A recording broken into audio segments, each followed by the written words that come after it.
ceremonial first pitch, please turn your attention to the video board for a very special message. A pleasant good evening and welcome to TD Bank Ballpark in Bridgewater, New Jersey, where tonight the Somerset Patriots take on the rival Long Island Ducks. It is the first game of a 3-game weekend set and the first game of a 7-game homestand. The Patriots coming off a 6-game road trip. They return to the jewel of the Atlantic League, and they hope to get back to their winning ways against a team against whom they've had a lot of history throughout the course of their franchise history. Well, welcome inside the broadcast booth, everybody. My name's Mark Schwartz. This gentleman right here is Brandon Pelter. First and foremost, most important question of the day, Brandon, how are you, my friend? I'm great. I'm ready for baseball to be back here. The Jewel feels like you were gone forever. Good to have you back, buddy. Hey, you know what? I'm happy to be back. The Patriots are happy to be back, and they're coming off a road trip where they took the first 2 of 3 games against the High Point Rockers. Certainly a big series win for Somerset. However, then things shifted to Lancaster, and unfortunately for this team, it wasn't the series that they were hoping for. No, it was definitely a tough go against the Barnstormers. A little disappointing because going into that series, you know that Lancaster had been having some trouble down the stretch in the start of this second half, and they've, to be quite honest, the Patriots have lost a lot of arms. They're pitching a little bit short here, getting some guys back, but a lot of guys heading to Mexico, heading to Taiwan as well. So they've got to just work through it and get some arms back. A big one they got back is Tyler Cloyd. Well, the Patriots got a couple of scoreless relief appearances out of Cloyd over the previous road trip. We'll get into some of the names of the guys that the Patriots have lost, but there is something that's really exciting going on at the ballpark tonight, and it's not necessarily just the Long Island Ducks Somerset Patriots rivalry. We're one day after history, but still, Brandon, an exciting night. The ABS system, automated balls and strikes, finally going to be used for the first time ever at TD Bank Ballpark. As if we needed any more excitement here between this series. It is. We're going to see history here tonight. One of the first times that it's used in a competitive game in professional baseball. And look, whether you love it or you hate it, we're going to expect to see it make it to the major league ranks within the next couple of years. So we're watching history unfold here, and I think so far it's been a lot of positive. Sure, you're going to have to work kinks out. Like we've said, with any of these rule changes, there are going to be things that you have to figure out and work out, but at the end of the day, it's about getting the calls right, and that's what this system is going to do. Well, that will be implemented for today's ball game. It was implemented across the Atlantic League beginning yesterday, so the Patriots actually used the ABS system against the Lancaster Barnstormers in last night's series finale, a series finale that the Somerset Patriots ultimately lost by a score of 10-0. It was their largest margin of defeat in 2019. But now we want to shift our focus to the current series at hand. It is Somerset Patriots versus Long Island Ducks. It is the longest storied rivalry in the Atlantic League, the top rivalry in the Atlantic League, and these two teams getting underway for the first time in the second half. Brandon, in the first half of the season, it was the Ducks that had a 5-4 series lead. They wound up using that tiebreaker to their advantage. They won the first half championship, but it's the second half. And you almost have to wipe the slate clean and look towards another 9 games between these two teams upcoming. That's exactly right. You do wipe the slate clean. And, you know, for Somerset, sure, you didn't get that tiebreaker, couldn't take in a first-half title, but they, for the most part, played really good baseball against this Ducks team, and it came down to that final series here at TD Bank Ballpark with about 2 weeks left in the first half. Unfortunately, they came away losers of 2 of 3. If they had won, you know, if one of those decisions went the other way, the Patriots might be smooth sailing. They might have a first-half title, but you can't worry about that. That's in the past. If that's in your mind now, you're not going to be ready to go to face these Ducks here tonight. Instead, you turn the page and you look out there. You've got one of your aces in Rick Teasley taking the bump, a lefty against a Ducks team that has struggled all season long against left-handed pitching. The Patriots are very excited to have Teasley on the rubber tonight. It is his 3rd start back since returning from Mexico. He's 1-0 in his first 2 starts, and overall this season has a 2-0 record and an ERA just a notch above 3. He will work against the right-handed pitching Joe Iorio, who began the season as a relief pitcher for the Ducks, shifted into the starting rotation, and Iorio has been strong for Long Island. He's a 5-1 record with a 3.15 earned run average. We have ourselves a beautiful evening for baseball here at the jewel of the Atlantic League. It is game 1 of a 3-game series between the Somerset Patriots and the Long Island Ducks, and it is game 1 of back-to-back fireworks nights. Tonight, presented by Horizon Blue Cross Blue Shield of New Jersey. Tomorrow, presented by RWJ Barnabas Health. So a lot of excitement at TD Bank Ballpark this weekend, not only with the automated balls and strikes, not only with the rivalry game between the Patriots and the Ducks, but also with some fun promotions. And oh, by the way, the Superstars will be performing here on Sunday, something that we look forward to every single season. Somerset getting ready to come out to the field. They'll be led by Rick Teasley once he decides to leave the Patriots dugout down the first base line as fans continue to file in here at TD Bank Ballpark.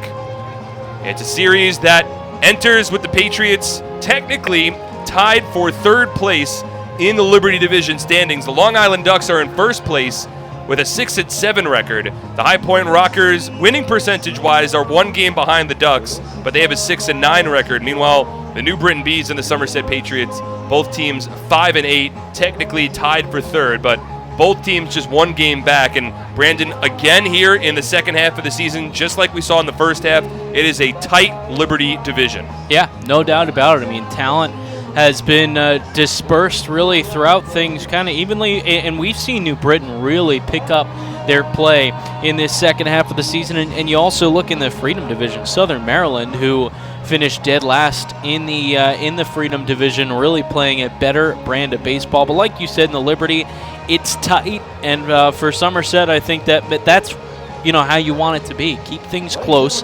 They know against some of these teams they have the tiebreaker advantage. They've been playing well against High Point, been playing well against New Britain in addition to that. So if it comes down to a tiebreaker, Somerset is certainly happy. And of course, if Long Island wins things again with the first half finish that the Patriots had, second best record in the Atlantic League, you've got to be kind of happy the way that wild card looks, but you can't take your foot off the gas. Well, the meeting on home plate between Somerset Patriots manager Brett Jody and Long Island Ducks manager Wally Backman is just now beginning.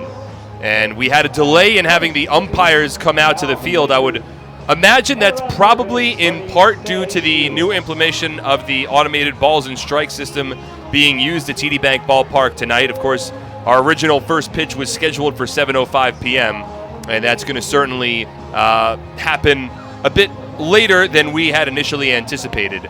The umpires for tonight's ball game, it is J.B. Torres calling balls and strikes behind home. He's a part of history at TD Bank Ballpark. Meanwhile, the first base umpire is Calvin Baker, and at third base tonight, it's Freddie DeJesus. And in fact, Freddie DeJesus was a part of history last night. The earpiece that he wore for the Long Island Ducks game against the New Britain Bees was sent to the National Baseball Hall of Fame.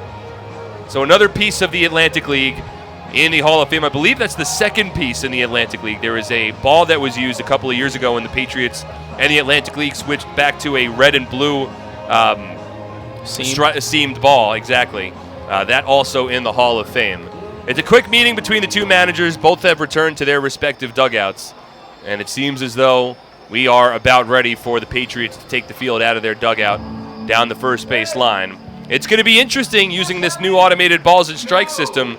The Patriots and the Ducks have both only used it publicly for one game each, and it coming just 1 day ago. But it'll be Rick Teasley to have his opportunity to use this new system as he leads the Patriots out of their dugout down the first base line. Long Island exiting their dugout down the third base line, so at long last, we are ready to step aside for the national anthem. When we return, we'll go over the TD Bank starting lineups, and we will get ready for first pitch.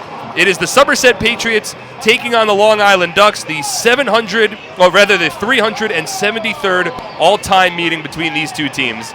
And it takes place when we return on SPN.TV, 1450 WCTC, and WCTCAM.com. So many good options. Man, I'm hungry. Ooh, let's do healthy today. I think that'll work. The healthy plate. What do we have here? So many good options. What do I choose? We have veggie burger, turkey burger, fruit cup. It all sounds so good, but something's telling me veggie burger. I think I'll have the veggie burger. A lot of great choices here at the Horizon Healthy Plate concession stand.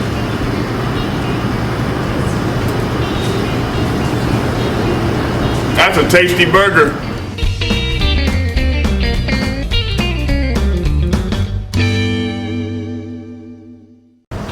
good options. Man, I'm hungry. Ooh, I think I'm too healthy today. It's time to celebrate with a birthday party at a Somerset Patriots game. Introducing our exclusive Domino's All-Star birthday packages for the upcoming season. Got a kid you want to have remember a special birthday for years to come? Well, the Patriots have 3 different kid-specific birthday packages that'll make their next birthday the most memorable one yet. Book a party package and upper box seating, enjoy an all-you-can-eat barbecue buffet in the NJM picnic area, or elevate your party into a fun-themed private suite uniquely designed for kids. Every Patriots party also comes with a crowd rendition of Happy Birthday with the birthday child on the field, a birthday t-shirt, an autographed baseball, and birthday invitations. Contact our group sales department for more information on how to celebrate a birthday in style today. So many good options. Man, I'm hungry. Ooh, let's do healthy today. I think that'll work. The healthy plate. What do we have here? So many good options. What do I choose? We have veggie burger, turkey burger, fruit cup.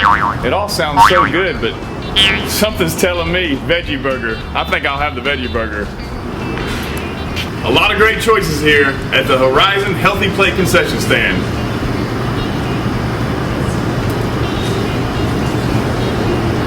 That's a tasty burger.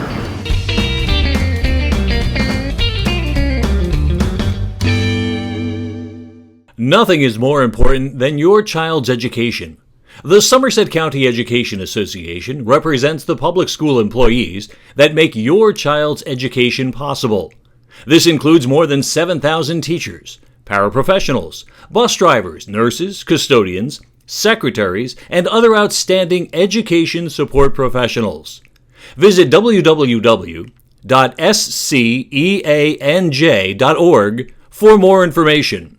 Together, we can prepare our children for the future.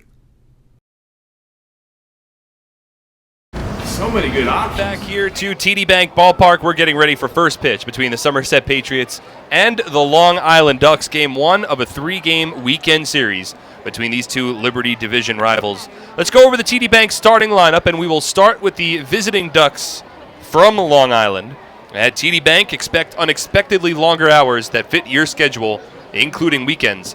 And with 24/7 access through online and mobile banking, you can bank whenever, wherever. TD Bank, unexpectedly human. Member FDIC, TD Bank, NA. The Long Island Ducks are managed by Wally Backman in his first season at the helm for the Ducks. He's assisted by Lou Ford, and the pitching coach is Rick Tomlin, the second different pitching coach that the Ducks have had in 2019. Ezekiel Carrera leads off for Long Island, gets a start in left field. In center field, hitting second, the former Somerset Patriot Darby Myers. A former New York Met, first time the Patriots are seeing him this season, TJ Rivera hits third. He's the starting first baseman. Lou Ford, the DH, batting cleanup. LJ Mazzilli hits fifth. Hector Sanchez sixth. And starting at third base, hitting seventh for the Ducks today is John Apostolo.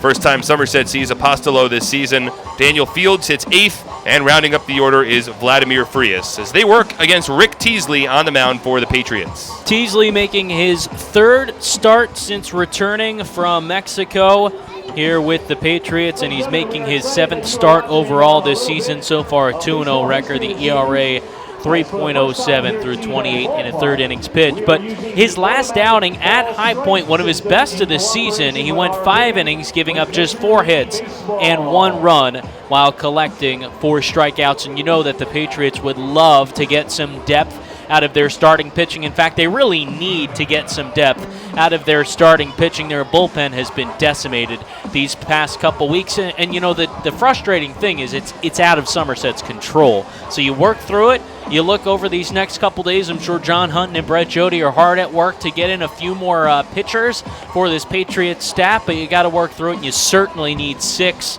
hopefully 7 innings from Rick Teasley tonight. Well, it was certainly the case in last night's ball game. The Patriots only had 2 relief pitchers available. Vince Molesky tossed a season-high 5 2/3 innings. It was then Nate Rowe for an inning and a third, and Mike Francoso, position player, came on to pitch in the bottom of the 8th. So it's Teasley on the mound here. His warm-up pitches have concluded, and stepping into the left-handed batter's box is the starting left fielder for Long Island, Ezekiel Carrera. Michael Ullman doing the catching, and we are about ready for the first pitch at TD Bank Ballpark history to use the automated balls and strike system. And here it is from Rick Teasley. It misses inside, and we're officially underway. A first pitch of 7:15 p.m. Eastern Time. Teasley from the windup and the 1-0. Carrera takes for a called strike, 1-1. Game time temperature at TD Bank Ballpark, 86 degrees. Fair skies. A comfortable evening in central New Jersey as Carrera slices one out to left center field. Pacioli ranges to his right to make the catch. And that's the first out of the ballgame. We'll have plenty of time to talk about it throughout the night, but with this ABS system, for these pitchers, it's a little bit of a learning curve. And we'll get into it, as I said, more in the night, but we're going to see pitchers over these next couple days and maybe even weeks trying to figure it out and make the most of a system. One out, nobody on. Top of the first inning, we're just underway. And now it's Darby Myers to step in. Former Somerset Patriot. First pitch from Teasley taken up and away, 1-0. Quickly, the defensive alignment for the Patriots in the outfield. Ramon Flores is in left, Justin Pacioli in center, Jimmy Paredes in right. As Myers grounds one softly to third, it's gloved by Will Kenger and an easy throw on to first base for out number 2. Rest of the defensive alignment for Somerset, it's Kenger at third, Rodriguez at short, Massey at second, Edwin Espinal at first, and Michael Ullman the catcher with Rick Teasley on the mound. So 2 out, nobody on in the top of the first inning. We're just underway. The umpires again, it's JB Torres behind home. He's using the automated balls and strike system. It's Calvin Baker at first base and Freddy DeJesus over at third. Teasley's thrown 5 pitches to record the first 2 outs of this ball game. Now the first one to the right-handed hitting TJ Rivera, taken for a called strike, 0-1. Rivera, a former New York Met, has recently joined the Long Island Ducks and has gotten off to a good start to begin his Atlantic League career. 0-1. Swung on and tipped into the glove of Michael Ullman. No balls and 2 strikes. It's the first time the Patriots see Rivera. He's hitting .305 with a couple of home runs and 9 runs batted in. Hits from the right side. Teasley from the windup. And the 0-2 taken up and away. 1 ball and 2 strikes. John Prospero, please go to customer service. John Prospero, the customer service. Rivera now playing in his 16th game as a member of the Long Island Ducks. 1-2, swing and a miss, strike 3. And that's a 1-2-3 inning for Rick Teasley. No score, we'll move to the bottom of the first, just underway on SPN.TV, 1450 WCTC, and WCTCAM.com. When I was told I needed both hips replaced, I turned to the network of experts at Atlantic Health System. I was able to see my orthopedic surgeon in Sparta, right near my home, and received exceptional care at Morristown Medical Center for my surgery. I was able to teach, motivate, and inspire again. Where you go for orthopedic care matters. Atlantic Health System, because every moment is a moment that matters. Somerville Aluminum is proud to announce our greatest remodeling project yet. Valari, new name, same great company.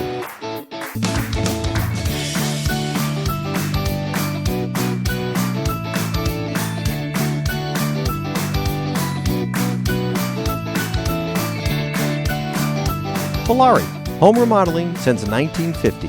Visit ValariNJ.com to learn more today. To you guys. The lucky row is it again, 109 row H. Remember, anything in New Jersey. Have you started saving for college? What about retirement? Did you know there are tax-advantaged ways to save? See the New York Life table today for information. Sign up for a chance to win $5,000. The lucky winner could win $5,000 in the 5th inning. If the Patriots hit a grand slam. We're scoreless as we move to the bottom of the first inning. Mark Schwartz alongside Brandon Pelter. Let's go over the TD Bank starting lineup quickly. Managed by Brett Jody, assisted by Glenn Barker, John Hunton, and Fox Beyer. Ramon Flores leads off. Alfredo Rodriguez hits second. Will Kenger third. Michael Ullman, the Raritan Building Services cleanup batter of the ballgame. Jimmy Paredes hits fifth. It's Edwin Espinal sixth. Hitting seventh is Craig Massey. Justin Pacioli bats 8th, and rounding up the order is the designated hitter, Mike Francoso. They work against the righty Joe Iorio on the mound for Long Island. Iorio making his 22nd appearance, his 12th start this season thus far. The righty is 5-1 with a 3.15 ERA, and he was an all-star for the Liberty division. He works from the stretch with nobody on base, and the first pitch to Ramon Flores, a fastball taken for a strike, 0-1. Iorio began the season as a reliever for the Long Island Ducks, has since shifted into the starting rotation. He's made 11 starts out of his 21 total appearances. The 0-1. Flores takes inside. 1 ball and 1 strike. Somerset has only seen Iorio pitch once. It came back on June 11th on Long Island. Iorio received a no decision after allowing 1 run on 7 hits, no strikeouts, over 5 innings of work. Left-handed hitting Ramon Flores at the plate. No score, bottom of the first inning, the 1-1. That's a fastball swung on and missed, 1-2. Ramon had an Atlantic League leading 11-game active hit streak come to a close in last night's ball game. Went 0 for 4 against the Barnstormers. Not the only Patriot batter to struggle last night against Buddy Bauman. The 1-2 swung on, a hard hit line drive, but right at the shortstop, Vladimir Frias. Drops to a knee to make the catch, and that's the first out of the inning. And you could see Ramon with his hands following that ball all the way and getting a good piece of wood on it, but as you mentioned, right at the shortstop. So the defensive alignment for the Ducks in the outfield, it's Ezekiel Carrera in left, Darby Myers in center, Daniel Fields in right. Along the infield at third base, it's John Apostolo. The shortstop is Vladimir Frias. LJ Mazzilli at second, TJ Rivera at first, and Hector Sanchez behind home plate. First pitch swinging is Alfredo Rodriguez. He shoots it into right field, but it's right at Daniel Fields. He makes the catch, and there's quickly 2 away. But hey, 2 good swings from the Patriots early on for a team that has struggled a bit to create some offense. That'll bring up Will Kenger. Kenger, the team leader in hitting, the team leader in home runs, and the team leader in runs batted in. A Triple Crown Patriot, as it's currently situated. It's true. That's from the left side, and the first pitch from Joe Iorio, taken for a called strike, 0-1. Kenger with that pop in the bat. I mean, not that it was completely unexpected, but certainly looking for that out of bat like Jimmy Paredes or Edwin Espinal. And hasn't gotten it as much. 0-1, taken off the plate. And Hector Sanchez a bit animated after that pitch from Joe Iorio.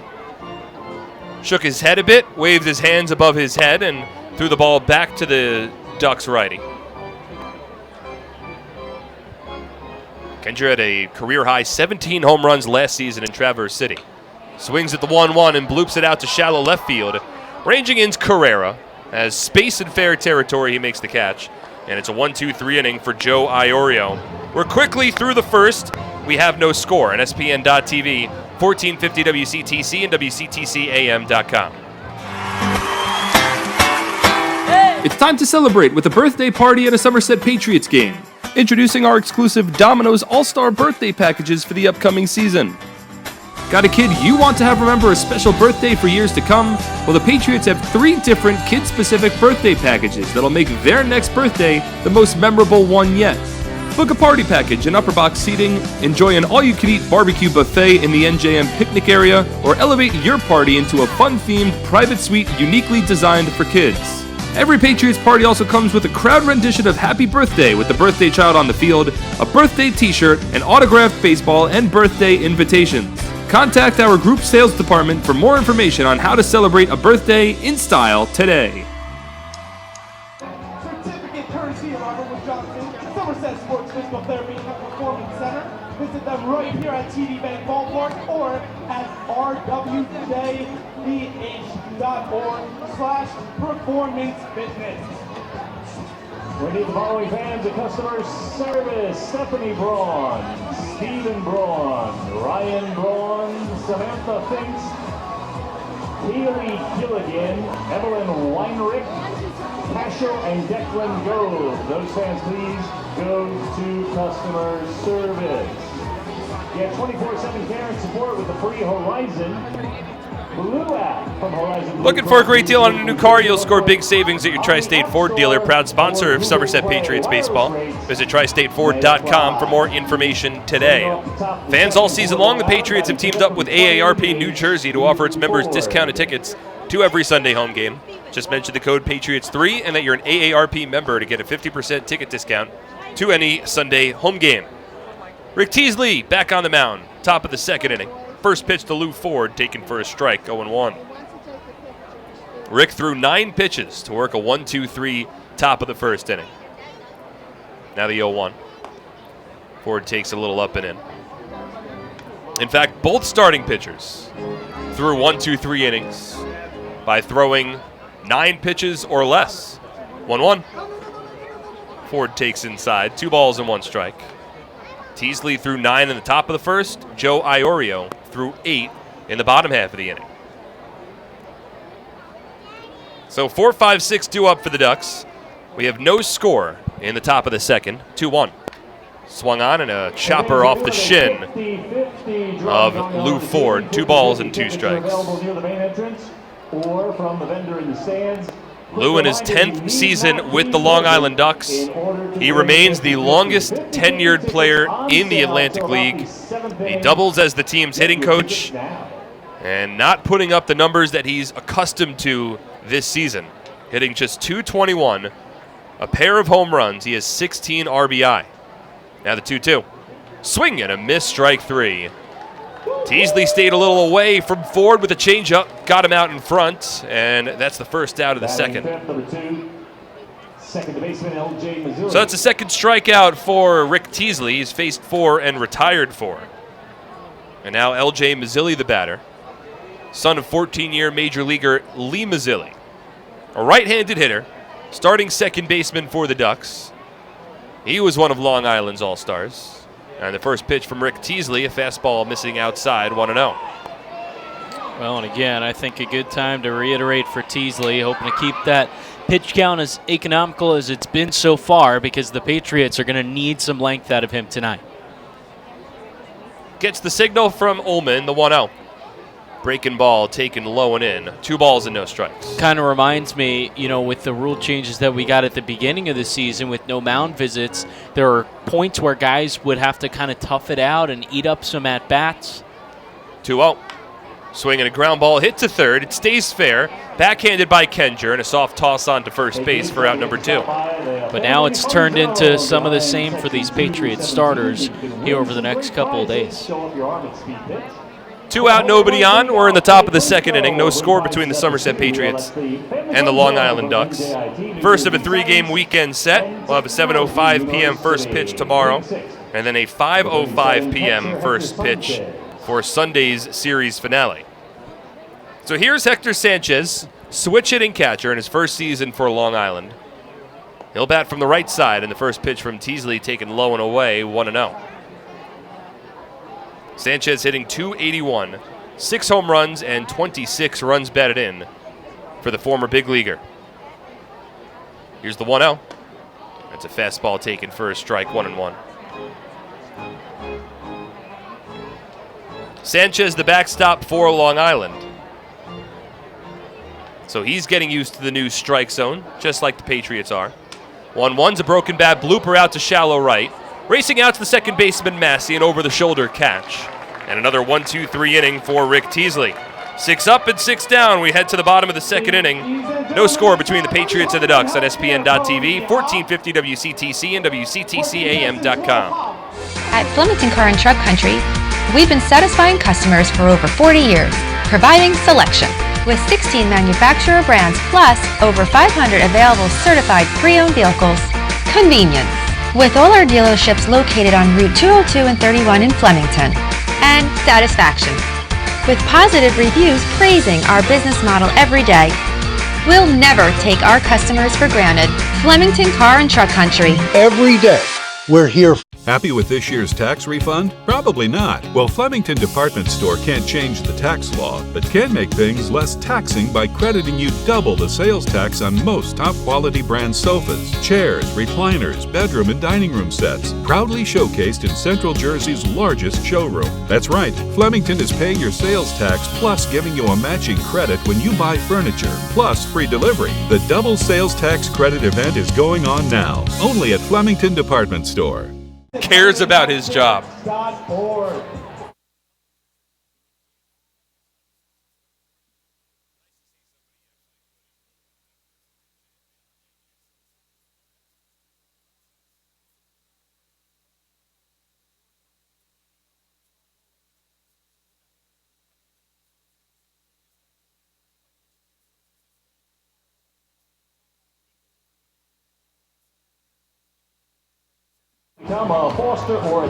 Alpine Business Systems is a leading provider of information systems and services. Visit Alpine Business Systems at www.alpinebiz.com. Alpine Business Systems, the official IT provider of the Somerset Patriots. Not a big fan of your kitchen or bath? Give Bellaria a call and you can save $5,000 on a new kitchen and $2,500 on a new bath. Offer expires July 31st. For details, visit bellarianj.com. Mark Schwartz alongside Brandon Pelter for tonight's ball game. Dave Raish running our boards back at our WCTC studios. All of us very appreciative of you guys tuning in and joining us for your Friday evening. There's no score between the Somerset Patriots and the Long Island Ducks as we begin the bottom of the second inning. We have not yet had a base runner. Rick Teasley's faced 6 and retired 6. Joe Iorio worked the 1-2-3 bottom of the first inning. So it will be Michael Ullman to lead off in the bottom of the second. Ullman, Paredes, and Espinal due up. Former Blue Jay steps into the batter's box, taps the bat on the plate, waves the two-tone bat over his right shoulder, and the first pitch from Iorio. It's a fastball, and it's taken for a called strike 0-1.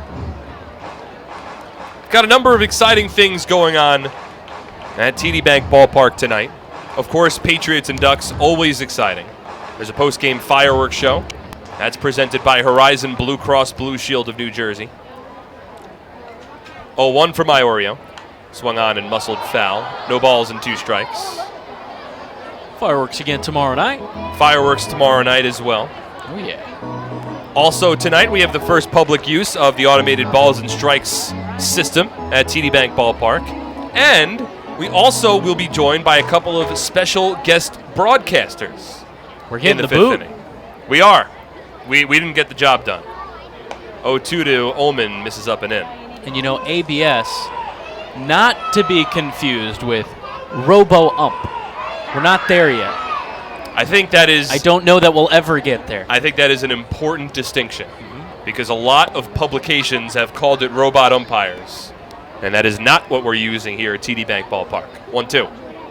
Ullman takes a fastball framed by Sanchez, but it misses a bit outside. 2 balls and 2 strikes. In my opinion, if it was a robot umpire, we would have a machine behind the plate. Exactly. Impersonating a human. Whereas this is just feeding the umpire a decision. It is a radar system and a laptop. Not a robot. 2-2. Swing and a miss, strike 3. Off speed from Iorio gets Ullman out in front.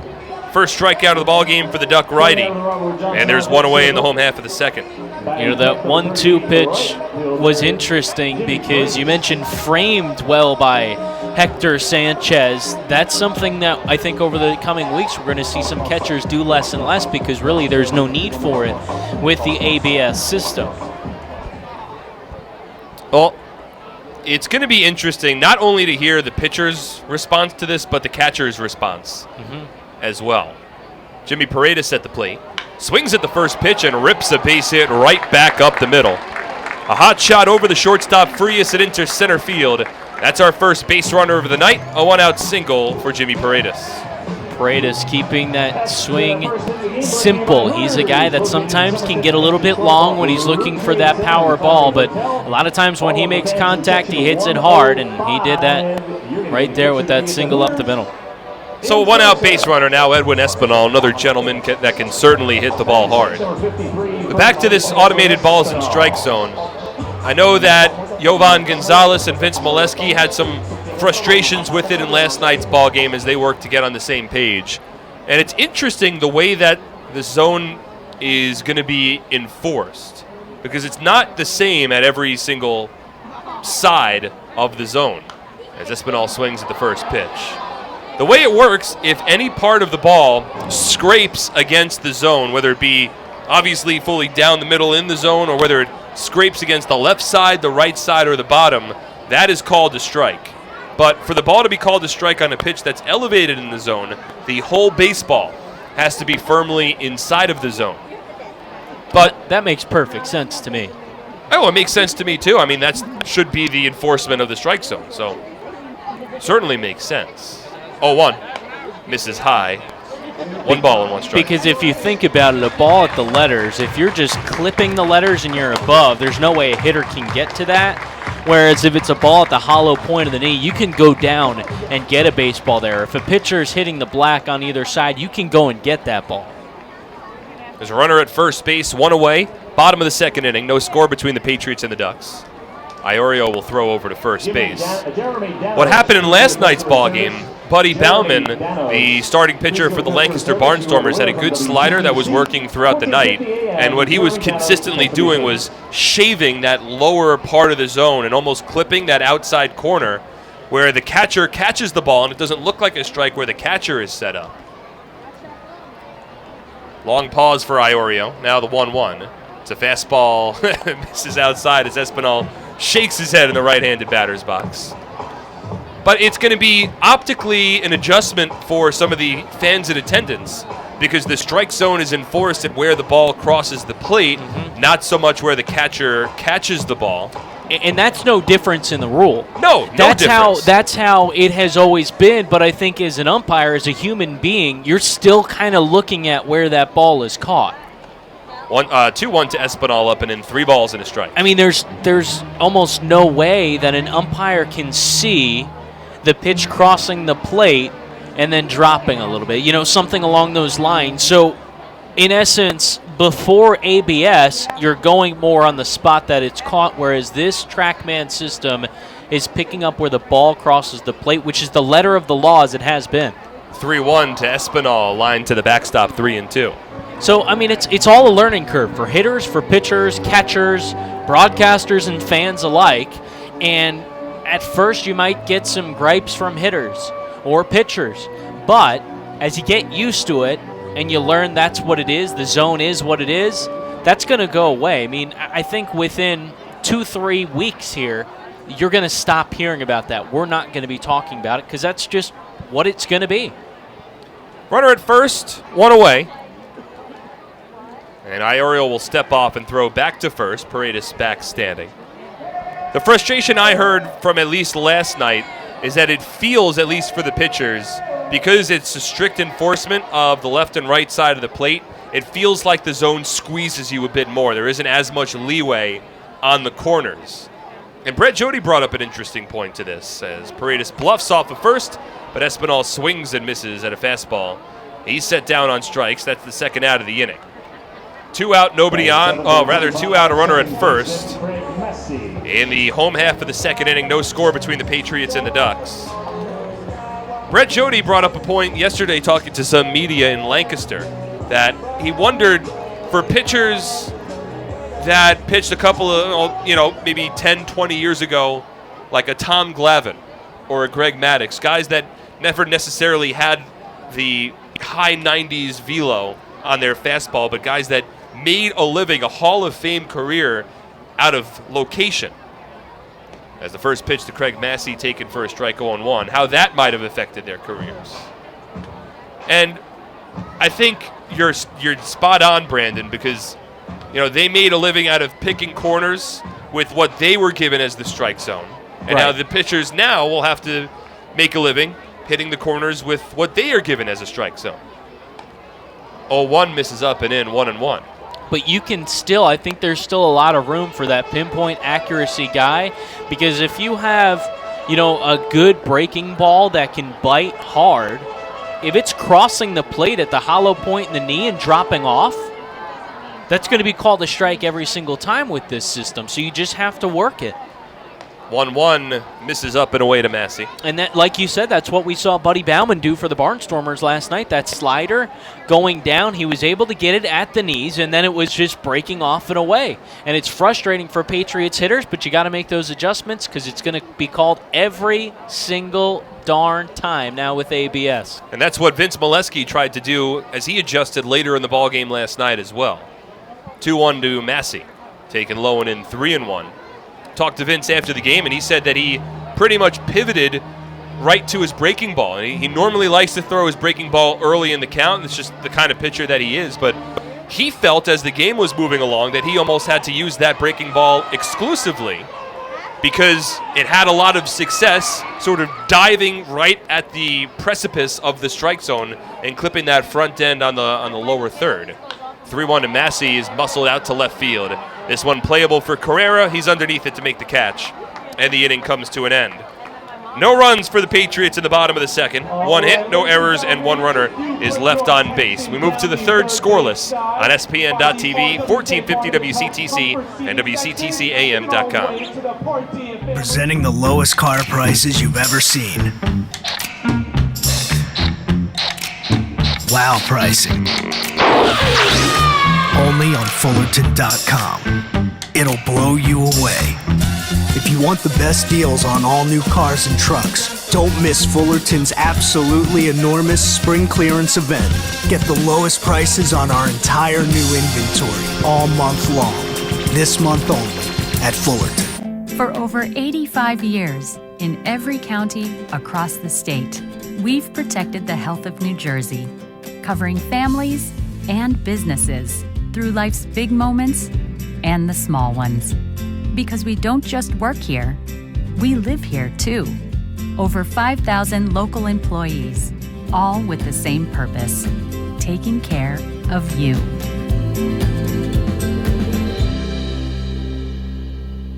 Come on, Steve, you got this. Oh, move it to the left. Definitely last drive.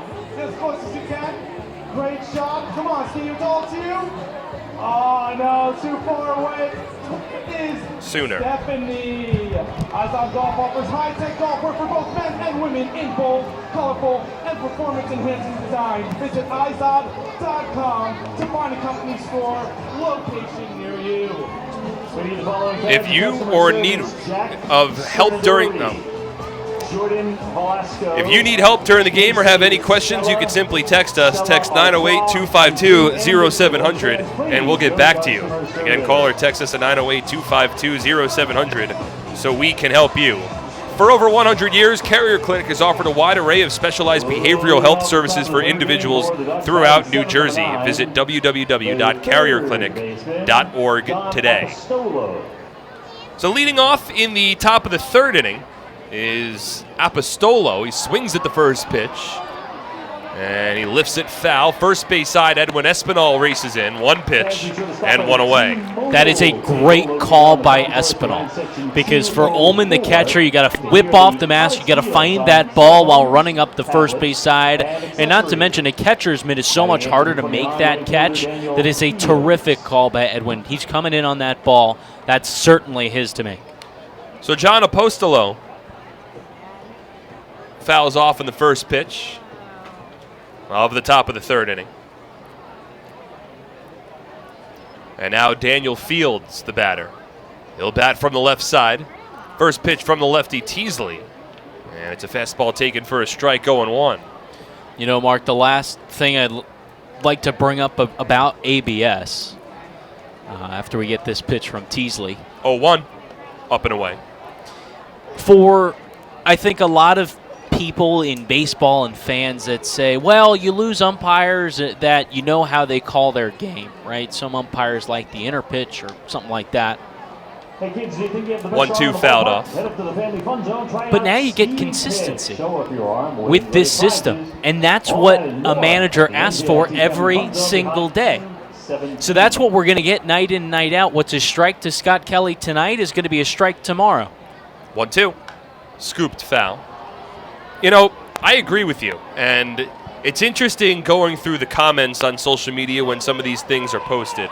And there's been national baseball writers like Buster Olney that have posted about the Atlantic League and have posted about the new rules as Fields grounds one foul. And the interesting thing is, sometimes in the Atlantic League fans are like, well, wait a second, we don't really want to see this. This is something new, and we're not really ready for it. But a lot of the fans of Major League Baseball that comment on the national writers who might not follow the Atlantic League too much, they seem all in on it.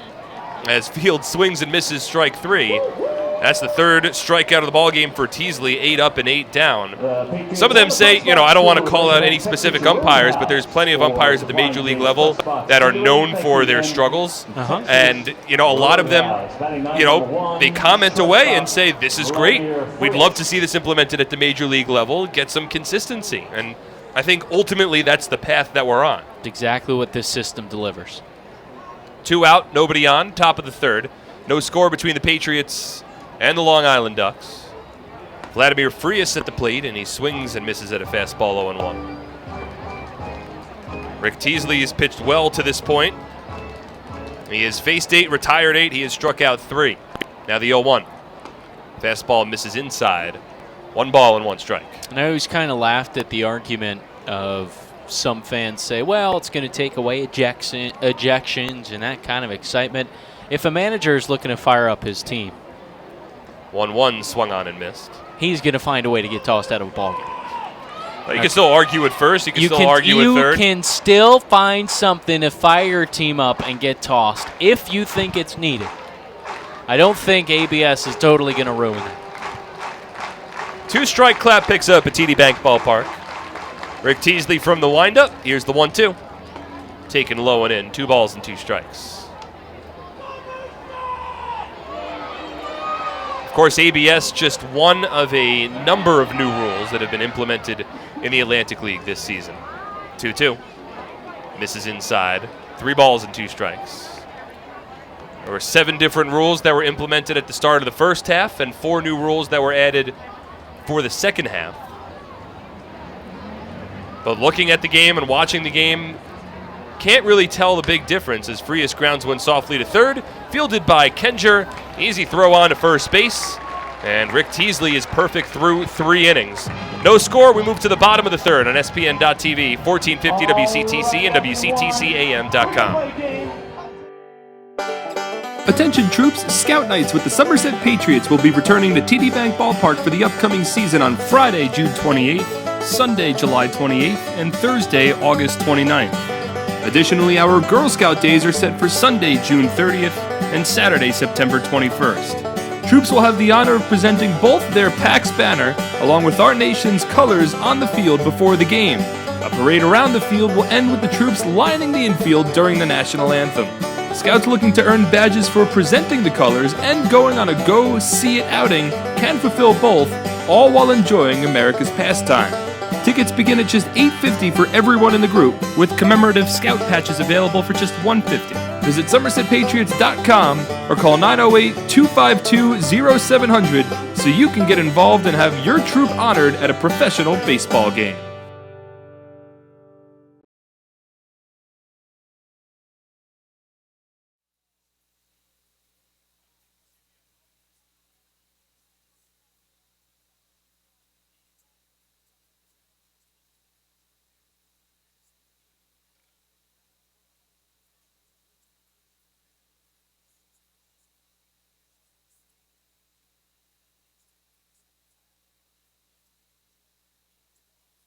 Look for Horizon Blue on the App Store or Google Play. No charge to download the Horizon Looking Blue for a great deal on a car? You'll score big savings at your Tri-State Ford dealer, proud sponsor of Somerset Patriots Baseball.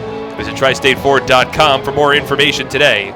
Somerset Patriots would like to thank Children's Specialized Hospital for their support of the 2019 Somerset Sluggers Kids Club.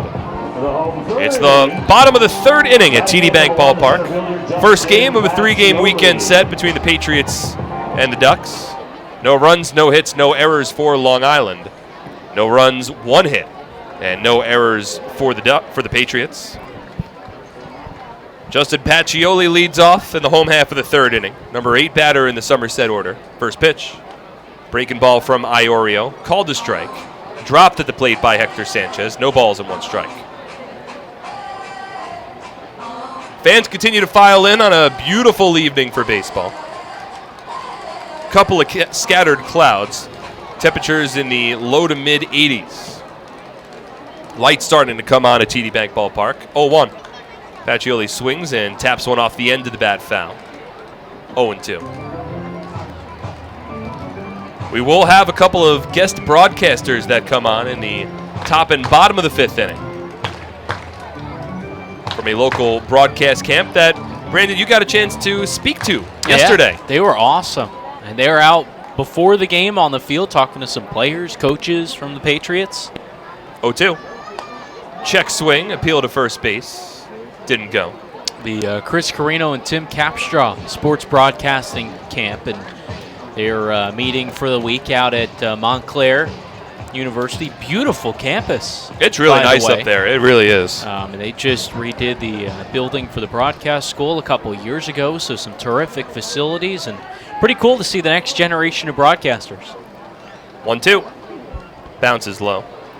You get a chance to check out Yogi Berra Stadium as well? You know, we didn't. We drove past it, but didn't get a chance to check out the museum. And that's something that's on the bucket list. I'll have to make it happen on an off day. Well, you know what? I live somewhat close up there now. I know. Why don't you stop by sometime? I invite you all the time and you never come over. Really? It's the first I'm hearing of it. 2-2. Called strike 3. Pacioli with the bat on his shoulder. Called out on strikes. That's the 3rd strikeout for Iorio, and there's 1 away. It was a breaking ball in the inner half of the plate and dipped into the zone just in time to clip below letters for Pacioli. The first called strikeout we've seen with the automated balls and strike system at TD Bank Ballpark today. 3 strikeouts for both starting pitchers. And now the 9-batter, Mike Francoso. The DH for the Patriots tonight after an eventful day for him last night. Add pitcher to that tab. First pitch here to Francoso, fouled off. Pitched the 8th inning last night, gave up a run, just a hit. And threw a heavy dose of knuckleball. Yeah. Well, he told me he had it working well, but just could not spot it for strikes. And so he was a little frustrated. He really wanted the strikeout, did not get that in his performance, and just the 2nd time in his professional career he's taken the bump. 0-1. Fouled off again.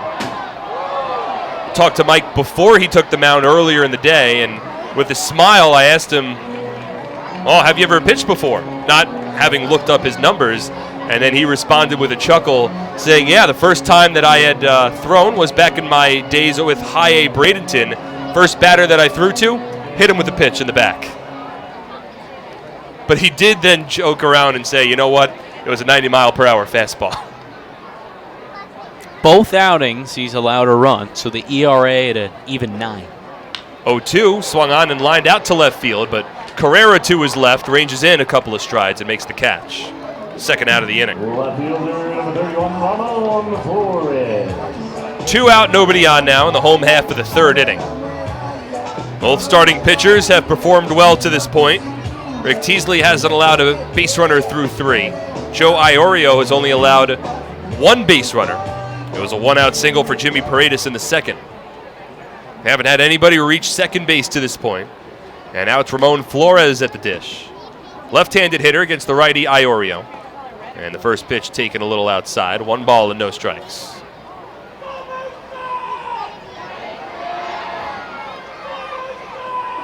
Somerset a game behind Long Island for first place in the 2nd half Liberty Division standings.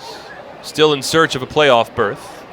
1-0 to Flores. A breaking ball called strike. 1-1. Long Island won the first half championship.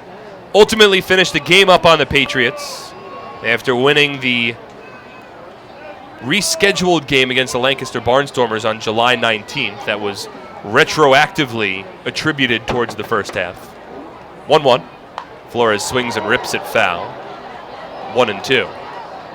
So the tiebreaker for Long Island over Somerset didn't necessarily play into the final standings, However, it did give the Ducks an opportunity to celebrate before the first half, date-wise, came to a close. Yeah, it could have made things interesting coming 2 weeks into the second half if the Patriots had knotted it up. 1-2 to Flores. Swung on in a soft ground ball foul.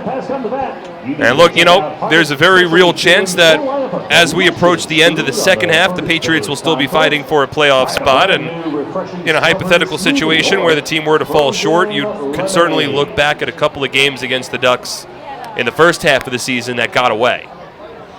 Yeah. In the first half, and not only against the Ducks, Patriots since June 28th have lost 13 games. 12 of those losses have come by 3 runs or less. 1-2 to Flores. Breaking ball outside. And that includes an 0-6 tab in 1-run games in that stretch. And a good amount of those 1-run games came in that final week of the first half for the Patriots. They had 3 blown saves in the final week. And look, there's 3 different losses against the Long Island Ducks this season. As the 2-2 to Flores, a ground ball sharply hit to third. It's fielded on a short hop by John Apostolo, and he gets it onto first base to retire the side. We'll continue this conversation when we move to the fourth. We're scoreless between the Patriots and the Ducks on SPN.TV, 1450 WCTC and WCTCAM.com. I'm fighting cancer. I'm fighting cancer. I am fighting cancer. I fight every day. I fight every night. Every hour. Every minute. And every second. Robert Wood Johnson University Hospital Somerset and RWJ Barnabas Health, together with the Rutgers Cancer Institute of New Jersey, bring the latest research, treatments, and clinical trials close to home. We're fighting cancer. And I'm not fighting alone. Robert Wood Johnson University Hospital Somerset. Let's beat cancer together.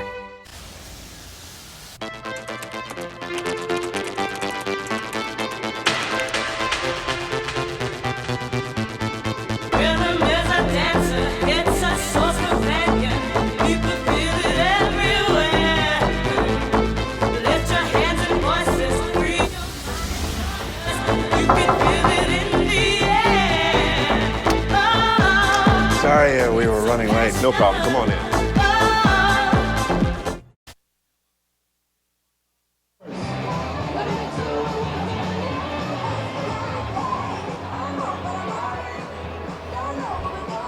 Leading off the top of the fourth inning, the left fielder, number 22, Ezekiel Correa.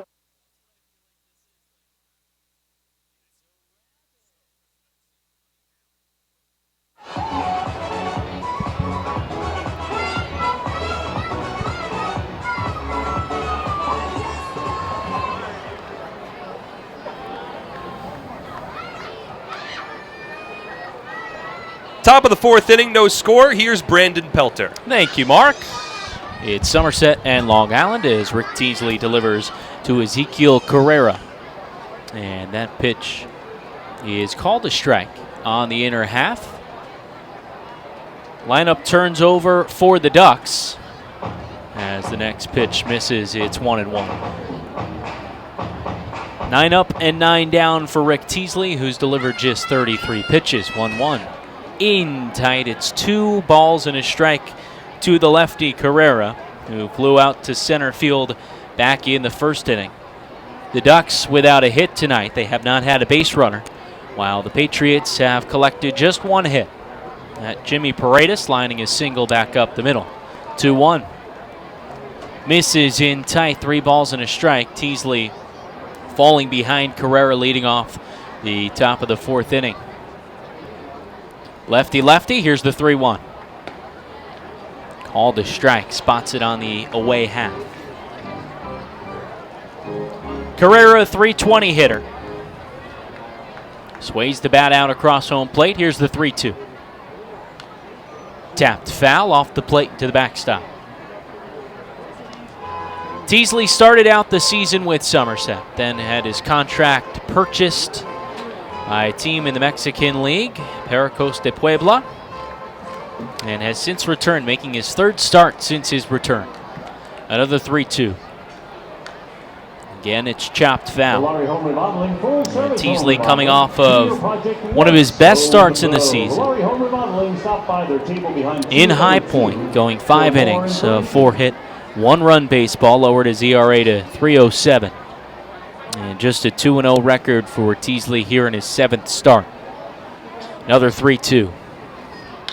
Swung on, and he scoops a grounder over to short. Rodriguez fields and fires on to first in time for the first out in the 4th inning. hitting home runs for charity this season. An Ichiro-esque kind of swing from Ezekiel Carrera, reaching out on a pitch a little on the outer part of the zone. Didn't put too great of a swing on it. Rolled it right to the shortstop Rodriguez, who, despite Carrera's speed, able to flip it over to first. One of those swings where you just throw your hands out at the baseball and hope for the best. But one away now, and Darby Myers steps in. The former Patriot started the season here in Somerset, and he draws the corners up. Edwin Espinal well onto the infield grass as the first pitch nips the outside corner. Espinal now backs up a bit behind the first base bag. He's off the line at first. 0-1. Swing and a slow grounder up the third base side. Kenger fields it at the chest and throws on to first in time to retire the speedy Myers for out number 2 in the 4th. Teasley's done a good job locating his pitches. We've talked about this before. It's all about location for Teasley. It's all about being able to establish an inside part of the zone and being able to complement those pitches. And with the new automated balls and strike system, it gives Teasley an opportunity to know exactly where he can throw the ball, what works, work off of that, and so far he's been able to do so with a good amount of success. TJ Rivera is up next, 2 away in the 4th inning. And still no score in this one. It's Long Island and Somerset, first of 3. The first pitch spotted at the knees. Teasley's been economical thus far. That pitch number 44 of the outing. Started things out with a 9-pitch first inning. 0-1. Swing and a swinging bunt off the end of the bat. Ullman fields, flips, and in time, Ullman on a broken bat, swinging bunt out in front of the plate, fields, spins, and throws to retire the Ducks. Teasley has faced 12, and he's retired as many. No score as we head to the bottom of the 4th. You're listening to Patriots Baseball on SPN.TV, 1450 WCTC, WCTCAM.com. I'm fighting cancer. I'm fighting cancer. I am fighting cancer. I fight every day. Every night, Every hour. every minute, and every second. Robert Wood Johnson University Hospital and RWJ Barnabas Health, together with the Rutgers Cancer Institute of New Jersey, bring the latest research, treatments, and clinical trials close to home. We're fighting cancer. And I'm not fighting alone. Robert Wood Johnson University Hospital. Let's beat cancer together. Nothing is more important than your child's education. The Somerset County Education Association represents the public school employees that make your child's education possible. This includes more than 7,000 teachers, paraprofessionals, bus drivers, nurses, custodians, secretaries, and other outstanding education support professionals. Visit www.sceanj.org for more information. Together, we can prepare our children for the future.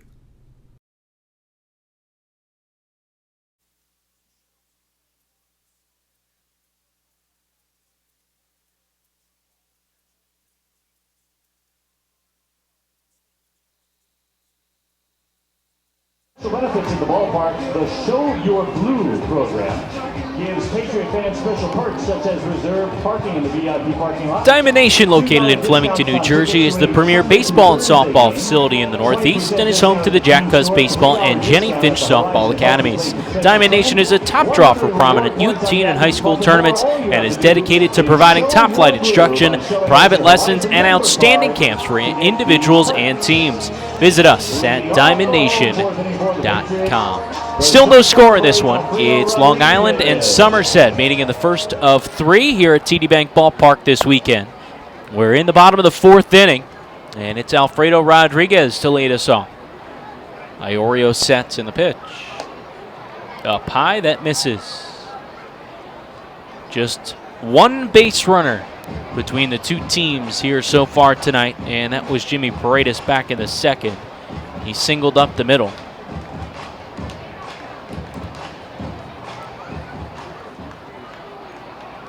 Iorio the 1-0. Swing and a hot shot, one hopper over to second. That's fielded by Mazzilli, and he throws on to first in time for the first out. It's a similar start to the ball game, honestly, to the one that the Patriots and the Barnstormers played a couple of days ago. Thomas Dormany did not allow a base runner through his first 3 1/3, and Jonathan Albaladejo did not allow a base runner through his first 3 1/3. But once the ball game got to the 4th inning, that's when things started to turn around. It was Will Kenger who steps to the plate here, who hit a 2-run home run to open up that one. Pitch to Kenger. Called strike on a fastball. Kenger leading the way for the Patriots. 10 home runs, 46 RBI. And he's also hitting a clean .335. The 0-1 home. Swing and fist this one in the air to shallow left. Going back, it's Frias, and he'll make the catch with the over-the-shoulder grab for the second out. Well, reminder that in the next inning, in the top of the 5th, and then in the bottom of the 5th, we'll be joined by two different campers from the Chris Carino and Tim Capstraw Sports Broadcasting Camp. Dante Maurice, 14-year-old from Wyckoff, New Jersey, will be in the top of the 5th. And Mark, that means we're out of a job. In the bottom of the 5th, we'll have Isaiah from Westfield, New Jersey, joining us as well. And they will do the play-by-play. But for now, it's us. So for all the listeners, I apologize. With two-away, here's Mike Ullman. And the breaking ball called a strike on the outer half of the plate. We have this annual partnership with the camp, and so we have these kid broadcasters come in every year, and every year they get better and better.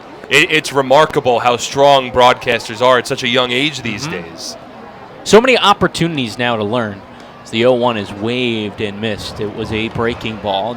I was watching the Mets game the other day, had it on here at work, and they had their kid caster on as well. You know, I always love watching that. It's so cool to see these kids get the opportunities. I don't know about yourself. I went to a broadcasting camp when I was in high school. Never did. Oh, it shows. Oh. 0-2 the count on Ullman with two away the pitch. Oh, that man. one in the dirt. I guess I kind of laid like, that one up for you. That was low-hanging fruit. Yeah. You got to take it. You got to take it. Considering I'm going to be out of a job within the next out, I got to get what I can. That's true. Still no score in the 4th. Two away. It's Ullman at the plate.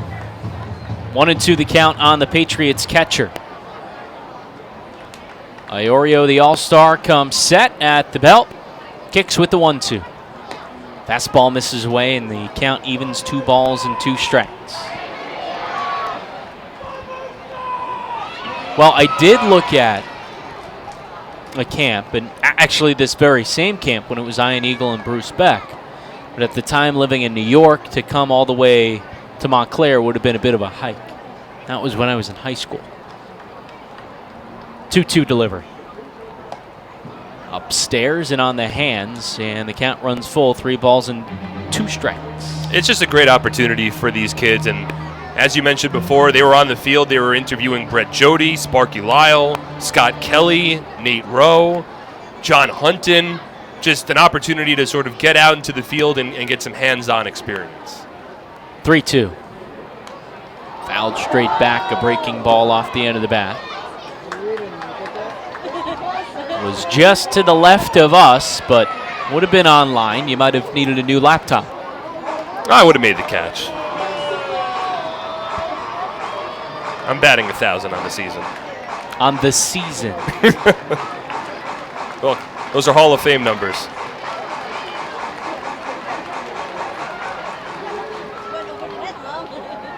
It'll be the 7th pitch of the at-bat.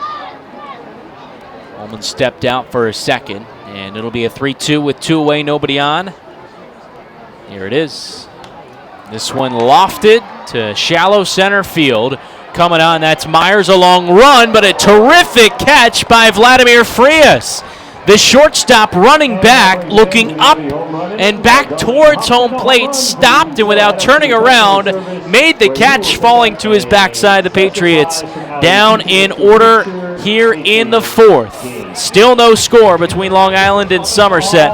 As we head to the fifth, you're listening to Patriots Baseball on SPN.TV, 1450 WCTC and WCTCAM.com.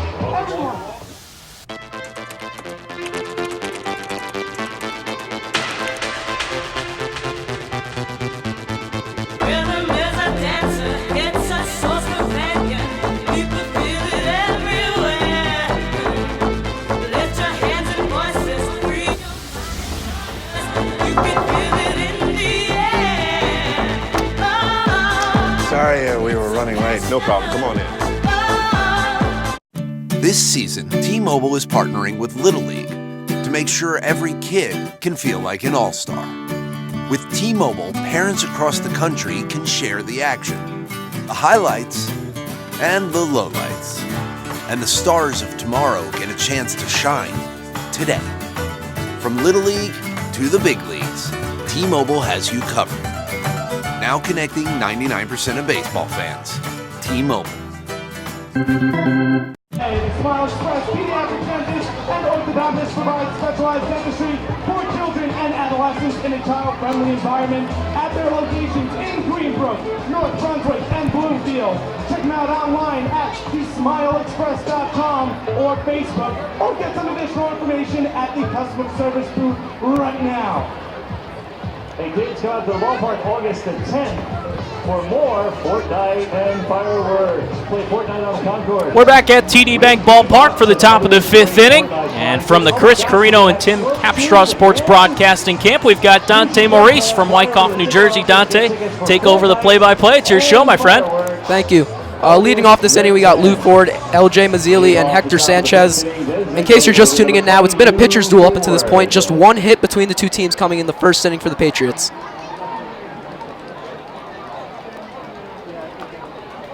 Pitcher set, batter ready. Here comes the pitch. Strike one low. And Rick Teasley has kept that pitch count pretty economical, just 45 pitches through his first four. Still hasn't let up a hit. Next pitch, ball in the dirt. Even up the count at 1-1.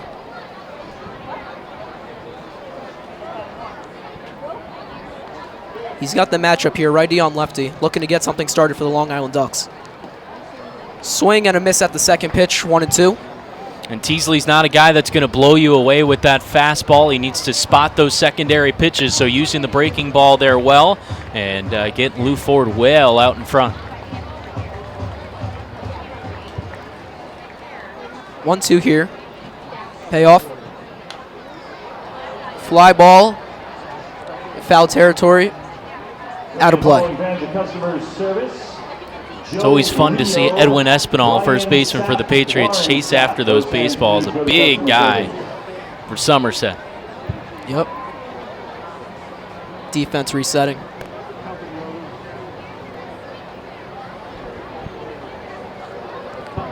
Teasley's ready, batter's ready. The 1-2 again. High, 2-2, evens the count. So as we've talked about earlier in the broadcast, seeing a little bit of some history tonight, the automated balls and strike system put into use. Rocketed foul down the first base line. Still 2-2. Ford making him work this at bat. And Ford, the longest tenured Long Island Duck, longest tenured Atlantic League player, 10th season with the Ducks. The 2-2. Flop. That's foul into the seats.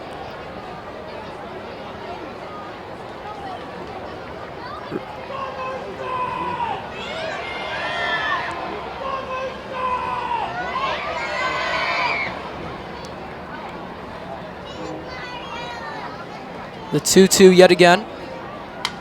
Grounded right to the second baseman, and that would be an easy play. 1 out. And it sounded like Ford broke the bat there on an 8-pitch battle And grounded right at Craig Massey, short-handed at second base, turning it on to first for the first out. LJ Mazzilli coming up for the second time tonight, looking to do better than last time. As you mentioned, Mazzilli grounded out to third base in his first trip up to the plate.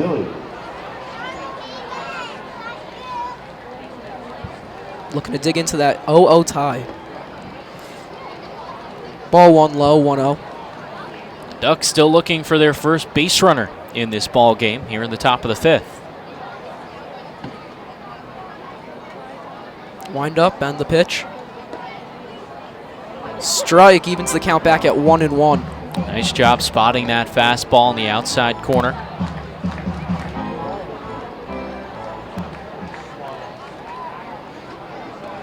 Strike. Whiffed him there, 1-2. And again, that breaking ball keeping things off speed, and these Ducks hitters not able to settle in and time up Teasley well. With the new rule, with the ability to steal first on any ball the catcher does not catch cleanly, you might be a little more careful with this 1-2 pitch. And there's a swing and a miss, 2 outs. That's a great point, Dante. You really can't take any pitch for granted. You've got to keep things in the zone. And you also have to have a lot of trust in your catcher. You have to know if you're going to spin off that curveball that they're going to be able to get in front and block it. And we've already seen a couple players after the implementation of this new rule take advantage of it and swipe first base. Hector Sanchez comes up for his second try. The pitch grounds it to the second baseman. And that'll be the end of the inning. No runs, no hits, and no errors as we're heading to the bottom of the fourth. Awesome job, Dante. I think I might be out of a job. As you mentioned, no score. As we head to the home half of the fifth, you're listening to Patriots Baseball on ESPN.TV, 1450 WCTC, and WCTCAM.com. Chris Carino, Tim Petzoff, Sports Broadcasting. Community and Commerce Enhancement Foundation. Copart. Cuppack 46, Cuppack 73. Ernest Mario School of Pharmacy at Rutgers University. GFWC Women's Club of Denville. Harlingen Reformed Church of Bellmead. Highbridge Community Night. Harding Healthcare. Immaculate Conception School. Jansen Raritan, Joshua's Closet, Just Packaging. Kendall Park Volunteer Fire Company. North Edison Baseball Rookies Eagles. Rutgers Police Department, MOP Lodge 62. Spotswood Chargers 11U undefeated. St. Dunstan Episcopal.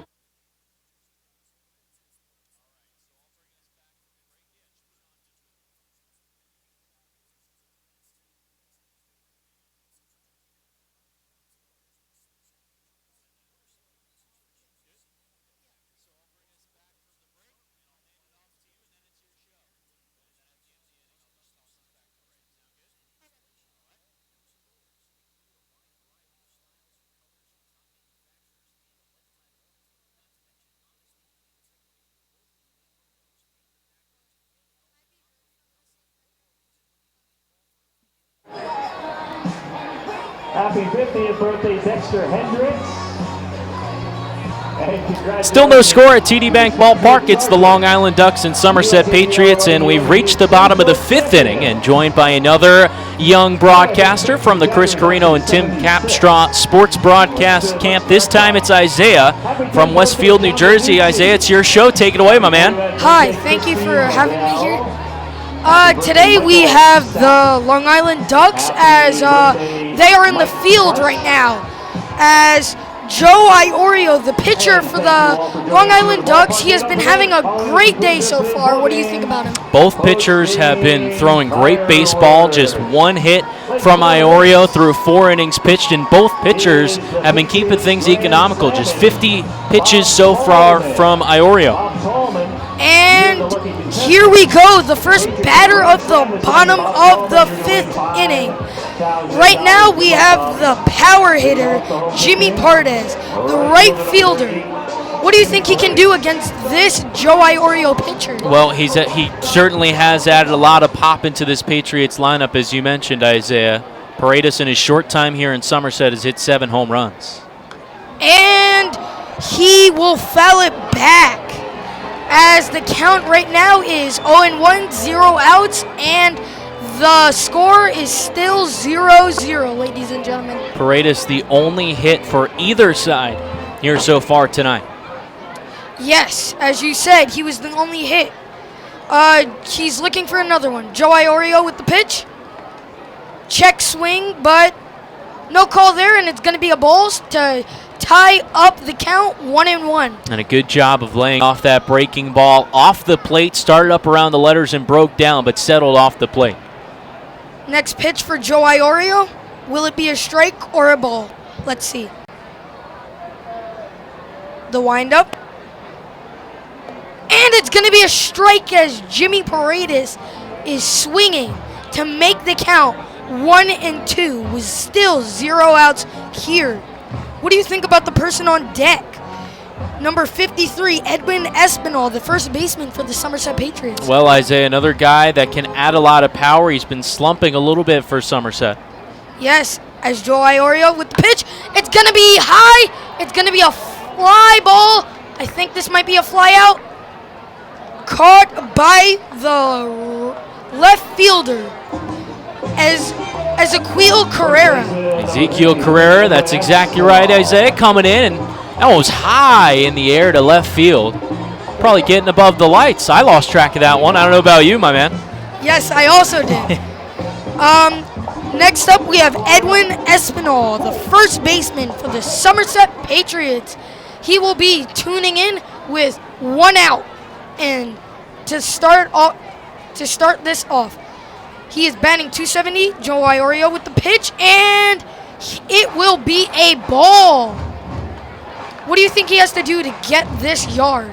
Well, he's been struggling a little bit in the month of July through now 20 games played, just a 177 hitter and only 1 home run. He's got to shorten up that swing a little bit. Joe Iorio with another pitch, and it's going to be a foul back into the sweets. And the count is now 1-1. The Somerset Patriots fans are pumped up to see what happens here. That's exactly right. Espinal is always a character at the plate. Get a lot of theatrics from him, but he also works counts a lot. Joe Iorio with the pitch. It is fouled back. And the count is 1-2, 1 out. In the bottom of the 5th, still tied 0-0.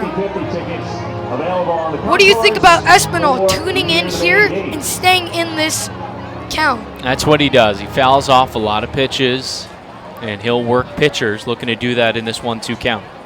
Joe Iorio, the pitch. He's going to hit it and fouls it off again. He's been fighting in here. He has been. It's been really the story of Espinal and his time here with the Patriots. Playing over 100 games at the AAA level last season. So a guy with certainly a lot of potential. Yes. And as Joe Iorio takes his stance, he will get ready for the windup. He's got the pitch. It is going to be a high ball that Edwin Espinal will not swing at. If he did, he's crazy. That one was upstairs elevated, right around the eyes. But hey, sometimes you see hitters go at that stuff. It looks so good when it's elevated in the zone. Espinal able to lay off. You're not wrong. Joe Iorio at the pitch. He's going to ground it out to the second baseman, who will get the second out of the inning. Espinal really fought in there. I liked how he did it. That's what he does. That's the name of the game, and not able to come up with a hit. Chopping that one over to Frias at short, who had to range toward the middle to make that play. Next up, we have Craig Massey, the second baseman for the Somerset Patriots. He has a tough job doing here with 2 outs here and facing a tough pitcher, Joe Iorio. Let's see what he does here. Joe Iorio with the pitch. Here you go. He's going to ground it right to the first. Oh, but it's called foul, trickling down the right field line. And Isaiah, that one had me too. I thought that ball might have hopped over that first base bag. Instead, called a bit wide by first base umpire Calvin Baker.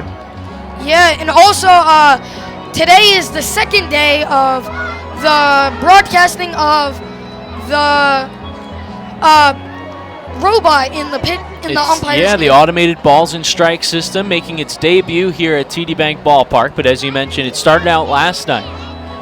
And as we mentioned earlier, third base umpire Freddie DeJesus was on Long Island for last night's game. He was the home plate umpire, and the earpiece that he wore was sent to Cooperstown. Be part of the Baseball Hall of Fame. Joy Uri with the pitch, and it's fouled off by Craig Massey. And the count is 0-2 as the Somerset Patriots fans are pumped up to see what happens next. Massey, a .233 hitter. 3 home runs, all coming in this month of July, earlier in the month. And Joe Iorio with the pitch. He's getting ready. Craig Massey getting in his zone. It is down and low. He is not going to swing at that. That will be the first ball of the count to make it 1-2 with 2 outs, double twos everywhere. Joe Iorio in his stance, getting ready for the next pitch. It's gonna be high! It's gonna be high! High! Oh, it hits the wall! It is going to be a double. That is going to be a great hit by Craig Massey. Somerset Patriots fans are pumped up. They might even see the first run of the game, folks. And Massey with that pitch on the inner half, staying tight to that one, getting out of that, in front of that ball. Fields got a fairly good jump on it. Massey launching that one hopping off the 22 West tap and grill billboard out in right center field, and cruising into second base with the Patriots' second hit of the game. Yes, Justin Pecchioli, the center fielder, number 1 for the Somerset Patriots, is up to bat. Can he hit one onto the overpass? And he will swing and miss for the first strike, and with 2 outs here. Iorio starting patch out with a breaking ball in the outer third, just swinging over the top of that one that fell off. Joe Iorio, he's in his stance. He's got it, throws. It's gonna go, but it will be caught by the left fielder, Ezequiel Carrera. So the 5th comes to a close, Isaiah. Terrific job, my friend. Thank you. Still no score through 5 innings at the ballpark. You're listening to Patriots Baseball on SPN.TV, 1450 WCTC and WCTCAM.com. Tonight's field grant sponsored by Lawn Doctor, your local lawn care company for more than 40 years. For a free evaluation, call your neighborhood lawn care expert. I'm fighting cancer. I'm fighting cancer. I am fighting cancer. I fight every day. I fight every night. Every hour. Every minute. And every second. Robert Wood Johnson University Hospital Somerset and RWJ Barnabas Health, together with the Rutgers Cancer Institute of New Jersey, bring the latest research, treatments, and clinical trials close to home. We're fighting cancer. And I'm not fighting alone. Robert Wood Johnson University Hospital Somerset. Let's beat cancer together.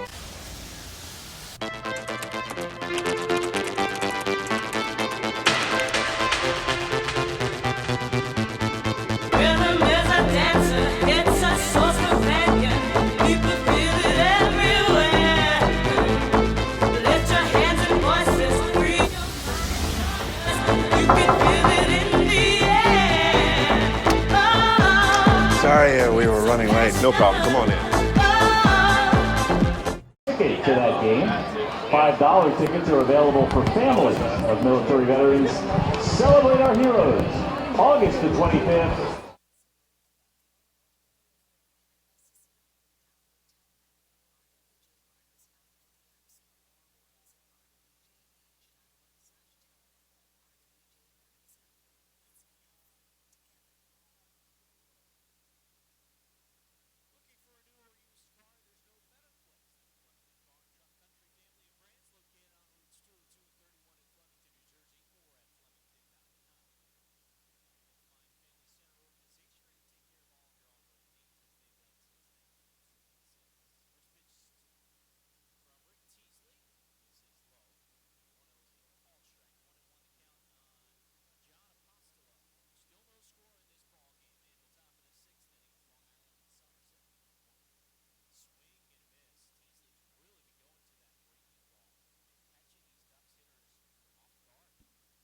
He's done a good job mixing up his pitches today.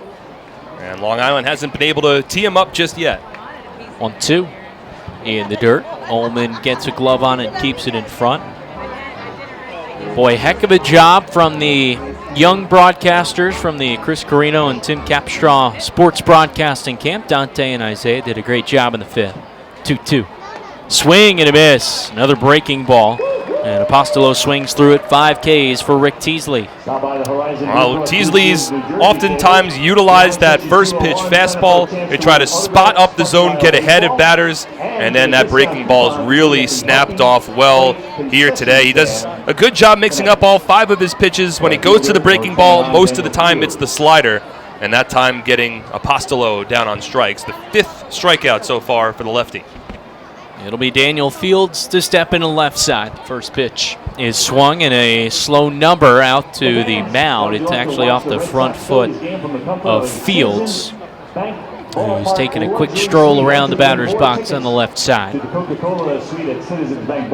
Teasley has faced 16. He's retired as many. We're in the top of the 6th with 1 away.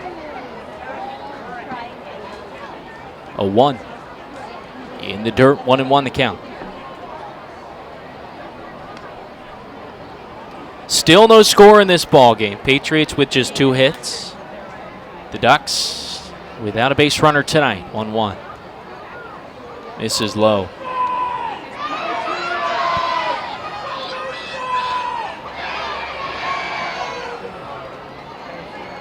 Two and 1 the count. Teasley, the lefty, works from the wind of the pitch. Swung on, a broken bat, soft grounder to the whole left side. Kendra Fields and sidearms on to first in time for the second out in the 6th. Daniel Fields has struggled against left-handed pitching this season. You know, the Ducks, we've talked about it at the Open. They haven't been great against lefties either. They tried to switch around their lineup a little bit tonight. David Washington, normally an everyday player, he's not in the lineup. He's a left-handed hitter. Ray Fuentes, an everyday player, he's not in the lineup either. Daniel Fields was plugged in, however. But Fields' struggles against lefties continue after that broken bat ground out. Vladimir Frias, the shortstop, is now up with 2 away in the 6th. He made a heck of a catch to end the 4th inning and rob Mike Ullman of a hit. The first pitch to him taking all the way, and it's a fastball at the knees. Frias was running back and facing center field, looked up, turning his head back, and made the catch falling to the grass in shallow left center. The 0-1. That misses up and in. Well, Frias hasn't had the season he was hoping for at the plate, but seemingly it has not affected his defense. A 2-time Atlantic League All-Star. 1-1. Fouled straight back, 1-2. His first season with the Ducks, made the All-Star team with the Lancaster Barnstormers both in 2017 and 2018. Was traded to Long Island, one of the first players that the Ducks announced to their 2019 roster, but his batting average just hovering a bit over the Mendoza line. Here's the 1-2. Checked is swinging on a breaking ball in the dirt, and he did not go, said Calvin Baker. That might be the first instance that I've noticed a check swing maybe going toward that more batter-friendly rule. Yeah, if that was the first half of the season, I think there's a pretty good chance that Baker rings up Frias there. 2-2. Grounds a breaking ball foul third base side. Frias, a 208 hitter. Grounded out to third his first time up.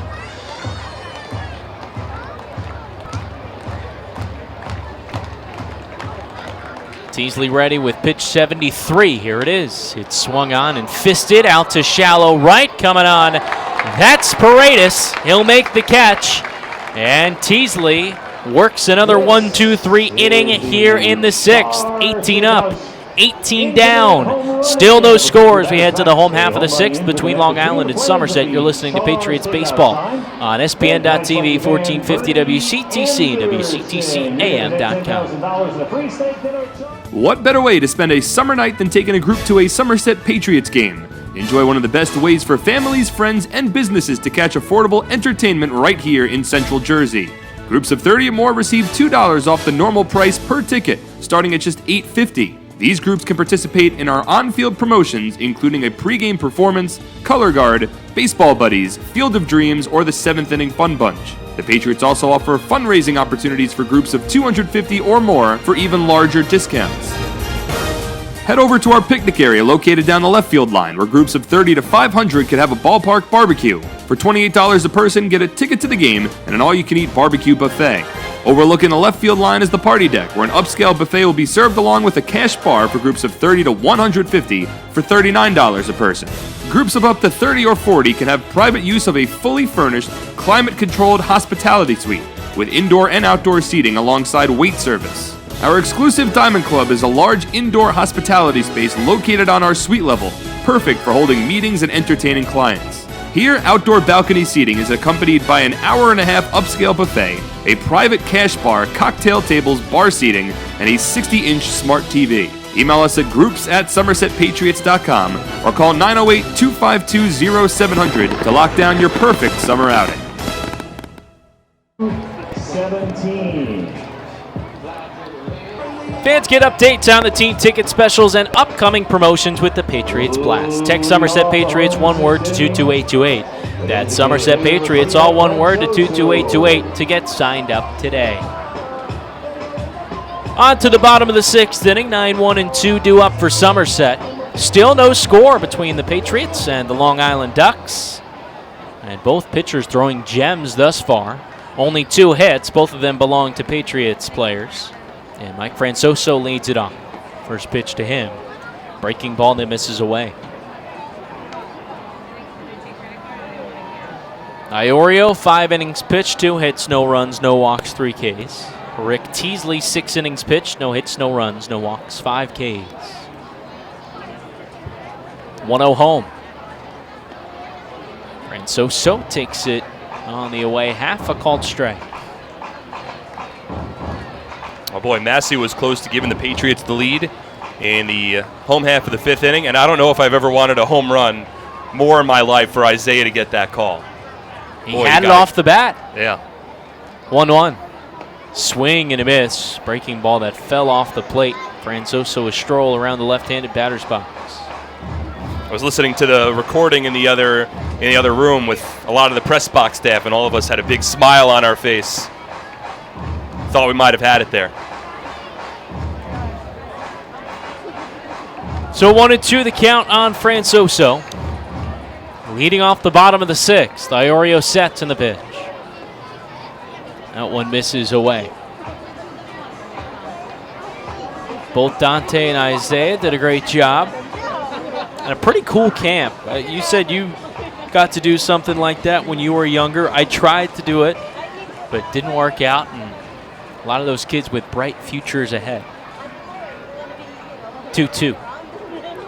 Swing and a hard hit grounder right side, but right at Mazzilli, the second baseman. He'll field and throws on to first in time for the first out.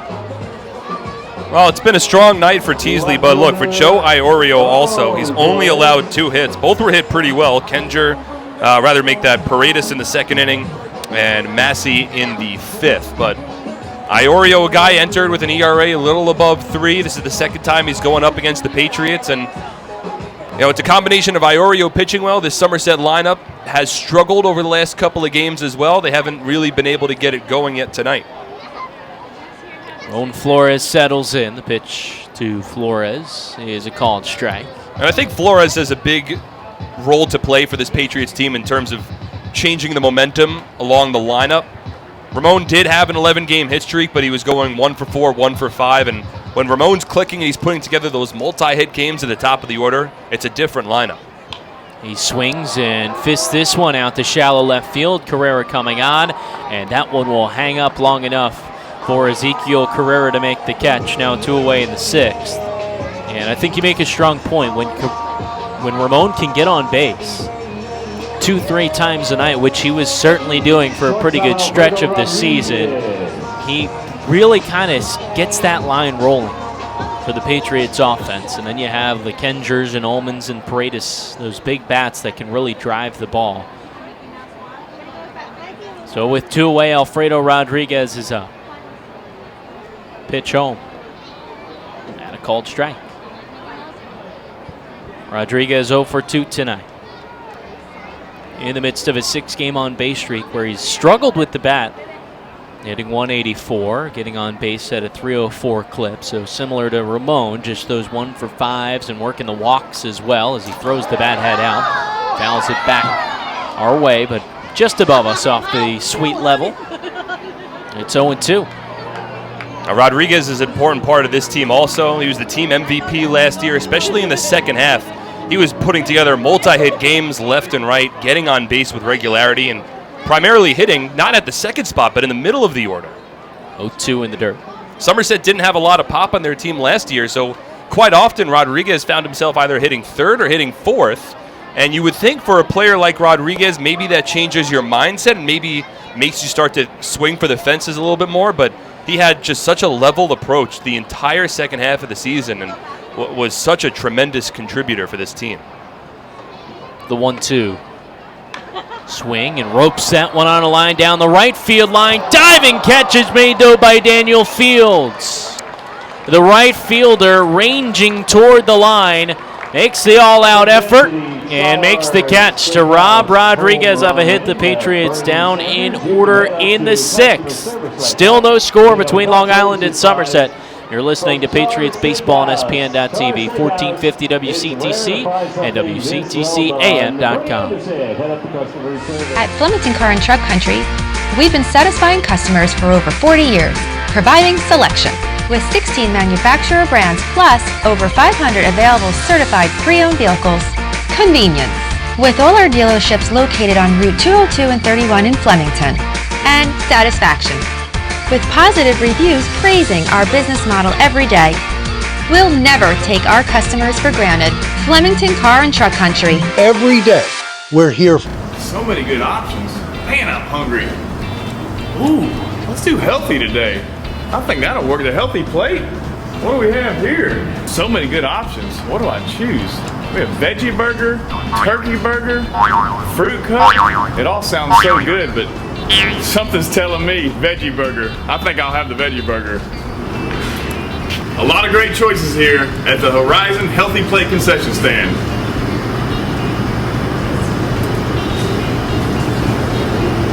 That's a tasty burger.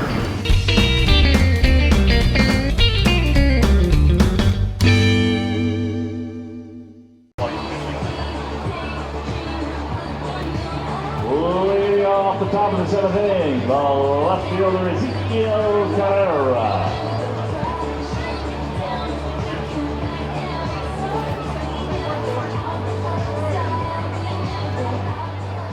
No score in Bridgewater, New Jersey. TD Bank Ballpark, the venue. It's Long Island and Somerset. And Rick Teasley delivers a first pitch that's fouled through the legs of Mike Ullman. It's Ezekiel Carrera up, leading off the top of the 7th. And that caught a good piece of J.B. Torres, the home plate umpire. He dusts off the plate and he's all right. Just 2 hits so far tonight. They both belong to the Patriots. Teasley has not allowed a walk either. The 0-1. Carrera lofts this one out of play. No balls and 2 strikes. Teasley at 73 pitches to start off the inning. Good shape to make a run. The lefty with the 0-2. Fastball misses off the plate. What's impressive about Teasley amongst a number of other things tonight is this is the first time he's working with this automated balls and strike zone. 1-2. Carrera throws the bat head out and loops it down the left field line out of play. I mean, we talked about it entering the game that, you know, it's going to be an adjustment for the pitchers and for the catchers and for the hitters, for everybody to get used to this new system, the way that it's called, the way that it enforces the sides of the strike zone and the top and the bottom. And Teasley's been comfortable tonight. Another 1-2. Swing and a chopper up the first base side. Espinal on the short hop, picks it, and he takes it to the bag himself for the first out. What a play by Edwin Espinal. Espinal made the determination very early on that chopper down the first base line that he was going to charge.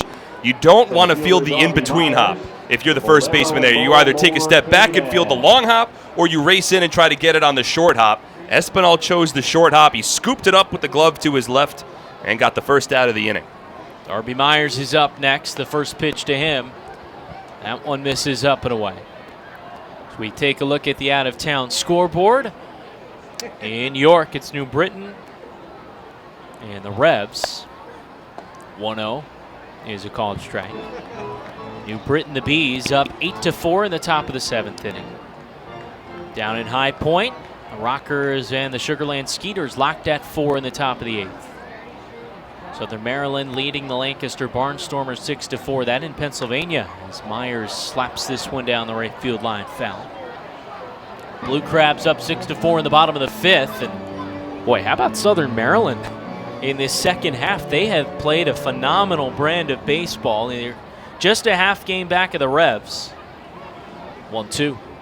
Swing and a chopper to short. Rodriguez charging, fields and throws in time to beat Myers by just half a step. That's a quick Darby Myers coming out of the box, and nice play by Rodriguez. Yeah, that's not an easy one for Alfredo. He had to charge in. He couldn't sit back on that one at all. And when he gloved the ball, it was roughly around the edge of where the infield grass meets the outfield dirt. Rather, the infield grass meets the infield dirt. And he was able to collect that and then quickly transfer from the glove to the throwing hand.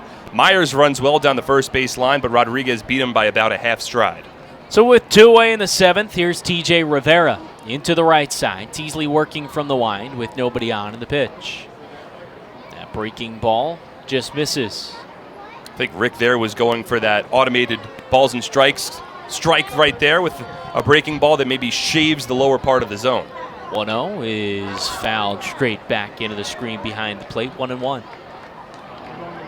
Had a pitch similar in the Darby Myers sequence that might have looked like it wasn't a strike when it was caught by Ullman, but it crossed the strike zone. 1-1 is a fastball that just misses in tight. Runs the count to 2-1, and for Teasley, he's now faced 20, retired them all. Only 2 balls have left the infield that have been put into play. The 2-1 delivery. Just below the knees, and now 3-1 the count on TJ Rivera, the 3-man for the Ducks. It was only Carrera in the first inning and Frias in the 6th, the only guys to get the ball out of the infield. 3-1. Breaking ball called a strike. There's that ABS strike that he was looking for. And Rivera just smiles in the right-handed batter's box. Rivera thought he worked a walk. That was a great pitch by Teasley, exactly where he wanted to put it. 3-2. Called strike 3. Rivera down looking. 6 strikeouts for Rick Teasley. He's worked through 7, facing 21 and setting them down in order, but still no score at TD Bank Ballpark. Between Long Island and Somerset, time to stretch it out before the Patriots come to the plate in the home half of the 7th. You're listening to Patriots Baseball on SPN.TV, 1450 WCTC, and WCTCAM.com. I'm fighting cancer. I'm fighting cancer. I am fighting cancer. I fight every day. Every night. Every hour. Every minute. And every second. Robert Wood Johnson University Hospital and RWJ Barnabas Health, together with the Rutgers Cancer Institute of New Jersey, bring the latest research, treatments, and clinical trials close to home. We're fighting cancer. And I'm not fighting alone. Robert Wood Johnson University Hospital. Let's beat cancer together. This season, T-Mobile is partnering with Little League to make sure every kid can feel like an all-star. With T-Mobile, parents across the country can share the action, the highlights, and the lowlights. And the stars of tomorrow get a chance to shine today. From Little League to the big leagues, T-Mobile has you covered. Now connecting 99% of baseball fans. T-Mobile.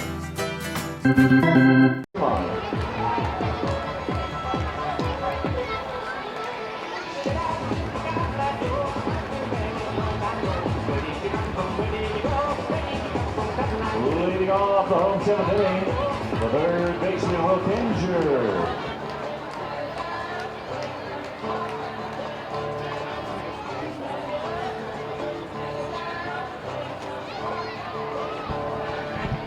Looking for a great deal on a car? You'll score big savings at your Tri-State Ford dealer. Proud sponsor of Somerset Patriots baseball. Visit tristateford.com for information today. Bill Kenger takes the first pitch that misses away. Still Joe Iorio on the bump for the Ducks, but no score between Long Island and Somerset. Bottom of the 7th inning. 1-0. Misses up and into Kenger. 2 balls and no strikes. Neither pitcher has allowed a walk. Iorio just 2 hits. Teasley is not allowed a hit through 7 innings. He's had 88 pitches. Iorio at 78. 2-0. Swung on, and this one driven in the air to center field, falling a bit, but a nice stop from Darby Myers coming in. And wasn't sure if he should dive or stay upright, and he was kind of caught in between, but made the catch at the belt for the first out in the bottom of the 7th inning.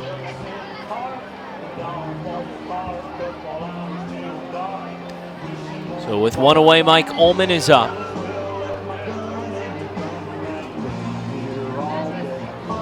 Ullman 0 for 2, struck out swinging, popped out to short. It was really in shallow left center field. It was robbed of a hit by Vladimir Frias, who made a nice play.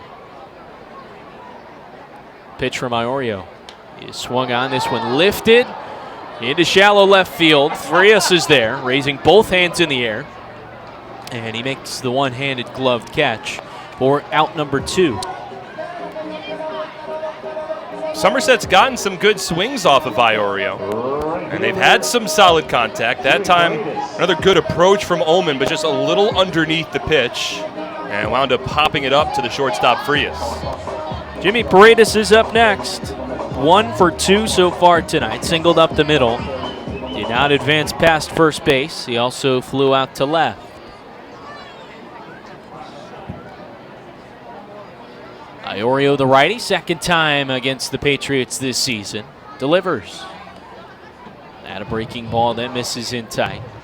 His first time out, talked about it a little bit earlier, but collected a no decision. What ended up being a Long Island 3-2 win on June 11th. That on Long Island in Central Islip, the 1-0. Swung on, and this one driven in the air deep to right. Fields is back to the track. He reaches up, and that one's off his glove and onto the warning track.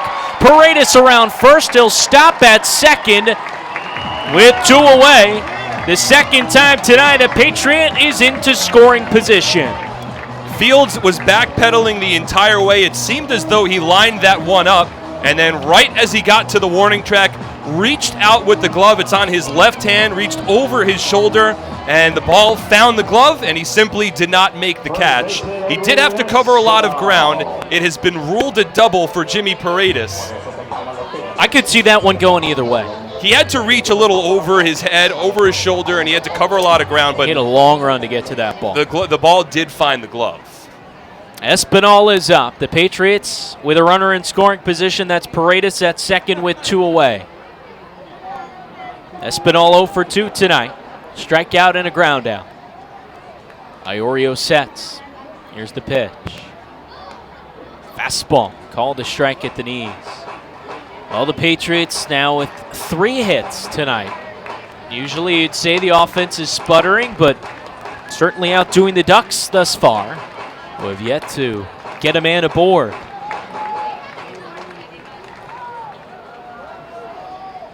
Here's the 0-1. Swing and a miss. A big hack from Espinal, looking to power that one over the left field wall. That was just a straight fastball from Joe Iorio. Mano-y-mano. And maybe Espinal was thinking breaking ball there. He was certainly late on that pitch. It was a little up in the zone, maybe a little more giddy up for the Ducks righty, but boy, if Espinal makes contact with that one, it has a chance to go a long way. Still no score in this one. 2 away, bottom of the 7th. The Patriots with a man at second, though. That's Jimmy Paredes, who doubled to right. And an 0-2 count on Edwin Espinal, the pitch. Swung on, and this one lined into center field, but Myers will line it up, and he will make the catch. The Patriots retired in the 7th. No runs on 1 hit. No errors, 1 man left on base. Still no score. We're heading to the 8th, and it's still Rick Teasley on the bump for the Patriots. You're listening to Patriots Baseball on ESPN.TV. 1450 WCTC, WCTCAM.com. I'm fighting cancer. I'm fighting cancer. I am fighting cancer. I fight every day. Every night, Every hour. every minute, and every second. Robert Wood Johnson University Hospital and RWJ Barnabas Health, together with the Rutgers Cancer Institute of New Jersey, bring the latest research, treatments, and clinical trials close to home. We're fighting cancer. And I'm not fighting alone. Robert Wood Johnson University Hospital. Let's beat cancer together. This season, T-Mobile is partnering with Little League to make sure every kid can feel like an all-star. With T-Mobile, parents across the country can share the action, the highlights, and the lowlights. And the stars of tomorrow get a chance to shine today. From Little League to the big leagues, T-Mobile has you covered. Now connecting 99% of baseball fans. T-Mobile.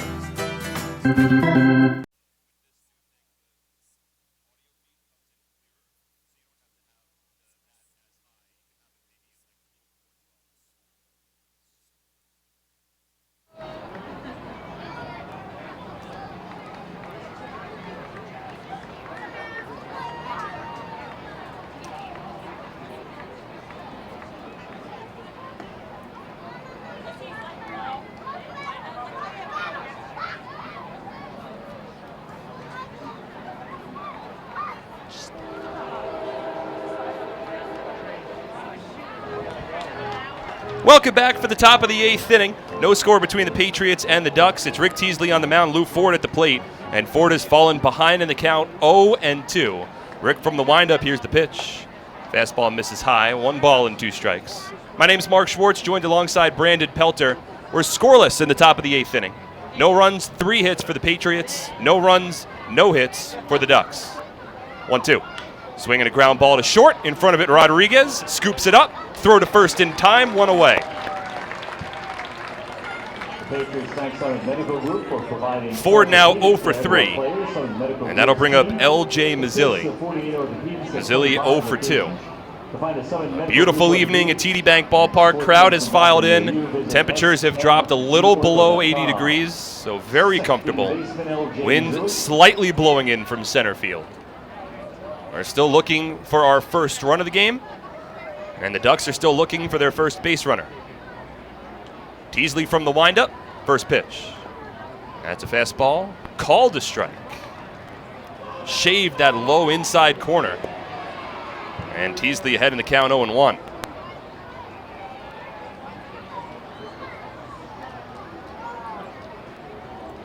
Rick making just his 3rd start since returning from Mexico, the 0-1.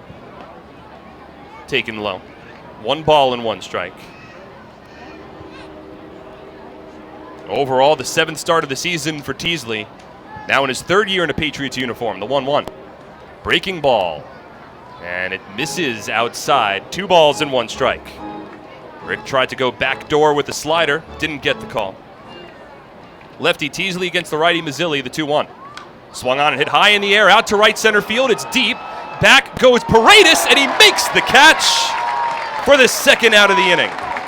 Boy, that ball just felt like it hung up there forever and gave Paredes a chance to track it down. Paredes got a good jump off the bat. And for a guy that I haven't asked him, but it seems like he would tell you he might be more comfortable at third base. For a guy out there and right, Jimmy Paredes, he did a great job of tracking that ball down. Tell you what, my eyes were on Pacioli the entire way, but Paredes covered a lot of ground in a short amount of time. 2 out, nobody on. Here's Hector Sanchez. Swings at the first pitch, grounds it down the third base line. Diving stop from Kedger. Throw to first in time. Side retired. Will Kedger robs Hector Sanchez, and Rick Teasley's impressive evening continues. He is through 8. And Long Island still looking for their first base runner. We move to the bottom of the 8th inning. No score on SPN.TV, 1450 WCTC and WCTCAM.com. For over 85 years, in every county across the state, we've protected the health of New Jersey, covering families and businesses through life's big moments and the small ones. Because we don't just work here, we live here too. over 5,000 local employees, all with the same purpose, taking care of you.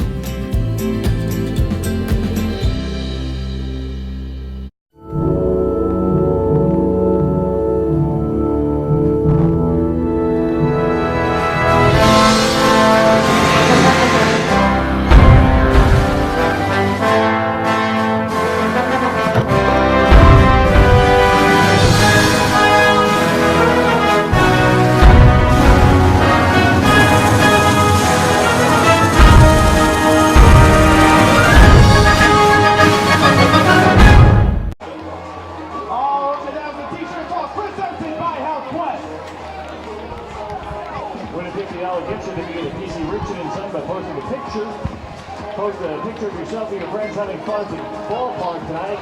Use the hash brown PCR Patriots. PC Richard & Son, America's #1 family owned and operated appliance, TV, electronics, and mattress retailer for over 108 years. A fans catch post-game fireworks at your next Patriot game. Our next fireworks show tomorrow. And then again, bottom of the 8th inning, and we have had a fun one at TD Bank Ballpark tonight. No score between the Somerset Patriots and the Long Island Ducks. Rick Teasley has held the Long Island Ducks without a base runner over their first 8 innings of the ballgame. But we are still looking for our first run. Joe Iorio has only allowed 3 hits to this point. And the Patriots have twice gotten a runner in scoring position. They have not yet scored, and it will be the bottom third of their order due up here in the home half of the 8th. Boy, Iorio has stayed right there with Teasley through 7 innings, only giving up the 3 hits. No runs, 3 strikeouts. Has not allowed any walks either. Either pitcher has allowed a free pass. Iorio has only faced 3 over the minimum. Rick Teasley has faced the minimum. We are in the bottom of the 8th inning. It'll be Craig Massey to lead off. He has 1 of the 3 hits for Somerset tonight. Narrowly missed a solo home run back in the 5th inning. Hit a double off the right center field fence. First pitch. Breaking ball from Iorio, called to strike, 0-1. Now the fans at TD Bank Ballpark, certainly if they weren't aware of what was going on before, I would imagine they have become aware now. From the stretch, here's the 0-1. Massey takes it off the plate, 1 ball and 1 strike. We are scoreless in the bottom of the 8th inning. The Somerset Patriots have never quite made history.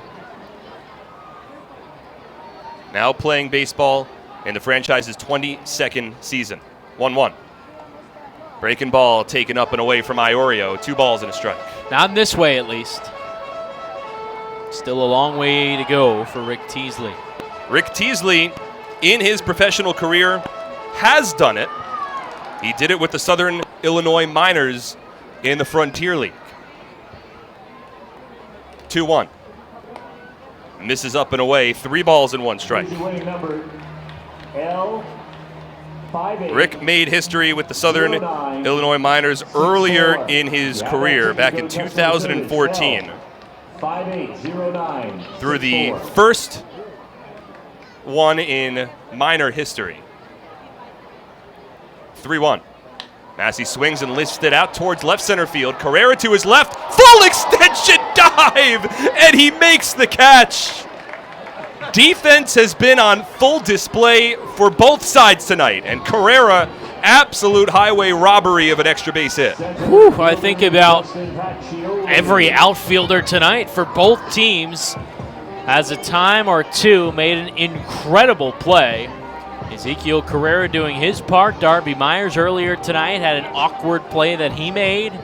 And we saw Daniel Fields robbing a Patriot of a hit. That was Alfredo Rodriguez to end the 6th inning. Here's Justin Pacioli. 0 for 2 today. First one from Iorio. Shows bunt, pulls it back, and a breaking ball taken low and away. This is a situation where Somerset would certainly love to get Pacioli on base. His speed can turn a walk into a double, get into scoring position in a hurry. Mike Francoso awaits on deck. 1-0. Swung on, a blooper out towards shallow left center field, and that's going to drop in. It's a base hit for Justin Pacioli. takes a hard turn around first. He'll hold there. But the Patriots, they have put the go-ahead run at first with one away in the home eighth. Well, and doesn't matter how for Justin Pacioli, as you mentioned, Mark. That one off the end of the bat, just a looper into shallow left, and now a huge threat aboard 20 stolen bases. Well, I think this is a situation where it's a matter of when, not if, for Pacioli. With history potentially on the line, both teams have been held off the run column to this point. The Ducks have been held off the hit column, and there's one out in the bottom of the eighth inning. Pacioli fourth in the league with those 20 swipe bats. Large lead at first. First pitch, Francoso takes a breaking ball called to strike, 0-1. Figure he's going to take that first pitch to try and tie him up Iorio. And it did not seem like a very quick delivery home. No, not much of a slide step from Iorio. He also was able to sneak that first pitch breaking ball in. Sure, Pacioli was thinking first pitch fastball. 0-1. Up and away, snap throw down to first, but Pacioli dives back in, 1-1. And a much quicker delivery home there as well with that fastball. Mike Francoso 0 for 2. Only 4 hits tonight for Somerset. Pacioli off of first base, he just had the 4th. Long Island, no hits. They have not had a base runner. Rick Teasley has been strong through 8, to put it mildly. Pickoff attempt to first, and Pacioli gets back in. A quicker pickoff move there from Iorio. A throw glove side to the base. TJ Rivera didn't have to move the glove too much to apply the tag. In case you're wondering, Rick Teasley through 8 innings is at 97 pitches. Joe Iorio is about to throw pitch number 96 on the evening. No score, bottom of the 8th inning. 1 out, runner at first. Iorio comes set. 1-1. Fouled off down the third base line, 1-2.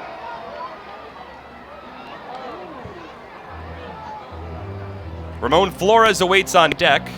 That's 3 pitches so far in this at-bat that Pacioli has not run on. Do you think about it on a 2-strike count? Well, you might, but this is an opportunity where you could potentially give that ball on a pitch out.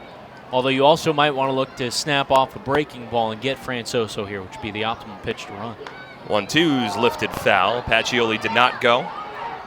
Ramon Flores on deck.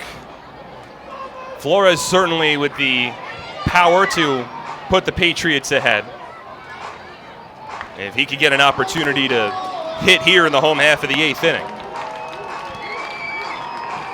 Francoso has not been asked to bunt during this at-bat. Pacioli has not yet taken off from first. 1 ball, 2 strikes, 1 away, bottom of the 8th. Iorio sets the 1-2.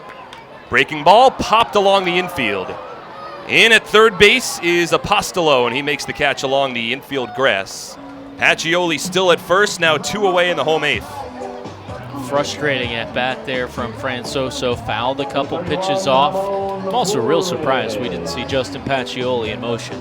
Well, now you have a situation where you don't want to run yourself out of an inning. You want to give Ramon Flores an opportunity to swing the bat, of course. And look, Hector Sanchez is a former World Series champion. He's behind home plate. He's got a strong arm for Long Island.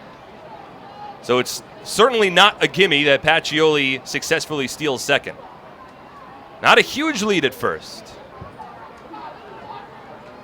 First pitch. It's a pitch out, but Sanchez drops the ball. It only trickles inches away from his right foot, and it's a 1-0 count.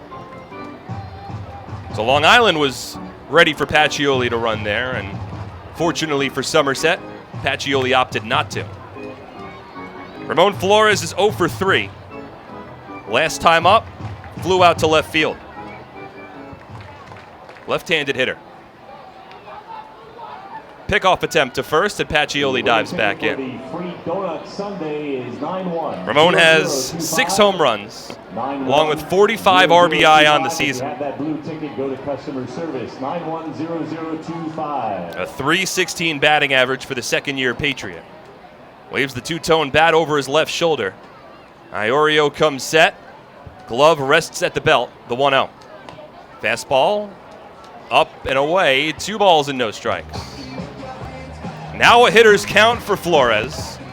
Iorio certainly doesn't want to walk Ramon here. That would give a free pass and allow the Patriots to move Pacioli into scoring position. Again, representing the go-ahead run in a ball game that has been quite a battle. 2-0. Up and away, 3 balls and no strikes. Now the question, Brandon. Do you green light Flores? I don't think so. A walk would put the tying run in scoring position. You would imagine this should be a good pitch to hit. You would think, but if Iorio misses, because it's late in this ball game, he's right around 100 pitches. If he misses, you don't want to chase that pitch. 3-0. He takes it, and it's a called strike, a fastball tailing away from the lefty Flores, 3-1. In case you're just joining us, there have been no runs scored in this ball game. There have been 4 hits in the game. All 4 of them have been hit by the Patriots. Rick Teasley has not allowed a base runner over his first 8 innings. But the Patriots are still looking for their first run here in the bottom of the 8th. 3-1. Outside ball 4. Ramon Flores draws a 2-out walk. That puts the go-ahead run in scoring position with 2 away, bottom of the 8th inning, and we are going to have our first pitching change of the night. Joe Iorio has eclipsed the 100 pitch count, and with a righty getting loose in Long Island's bullpen, former New York Met Wally Backman's going to take the ball away from his starting pitcher. So Iorio will exit through 7 2/3 innings. He does leave a couple on base. The Patriots have runners at first and second, 2 away. It'll be Alfredo Rodriguez at the plate when we return for the bottom of the 8th inning on SPN.TV, 1450 WCTC and WCTCAM.com. I'm fighting cancer. I'm fighting cancer. I am fighting cancer. I fight every day, I fight every night. Every hour. every minute, and every second. Robert Wood Johnson University Hospital Somerset and RWJ Barnabas Health, together with the Rutgers Cancer Institute of New Jersey, bring the latest research, treatments, and clinical trials close to home. We're fighting cancer. And I'm not fighting alone. Robert Wood Johnson University Hospital Somerset. Let's beat cancer together. Bless you.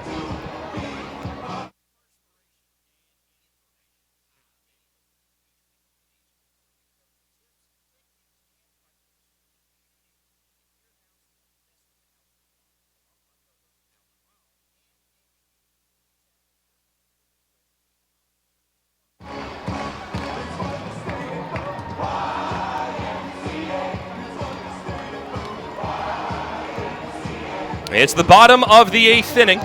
No score between the Somerset Patriots and the Long Island Ducks. No runs, 4 hits for Somerset. No runs, no hits for the Ducks. Patriots have runners at first and second with 2 away. And the new pitcher on the mound for Long Island is the former big leaguer, Zach Weiss.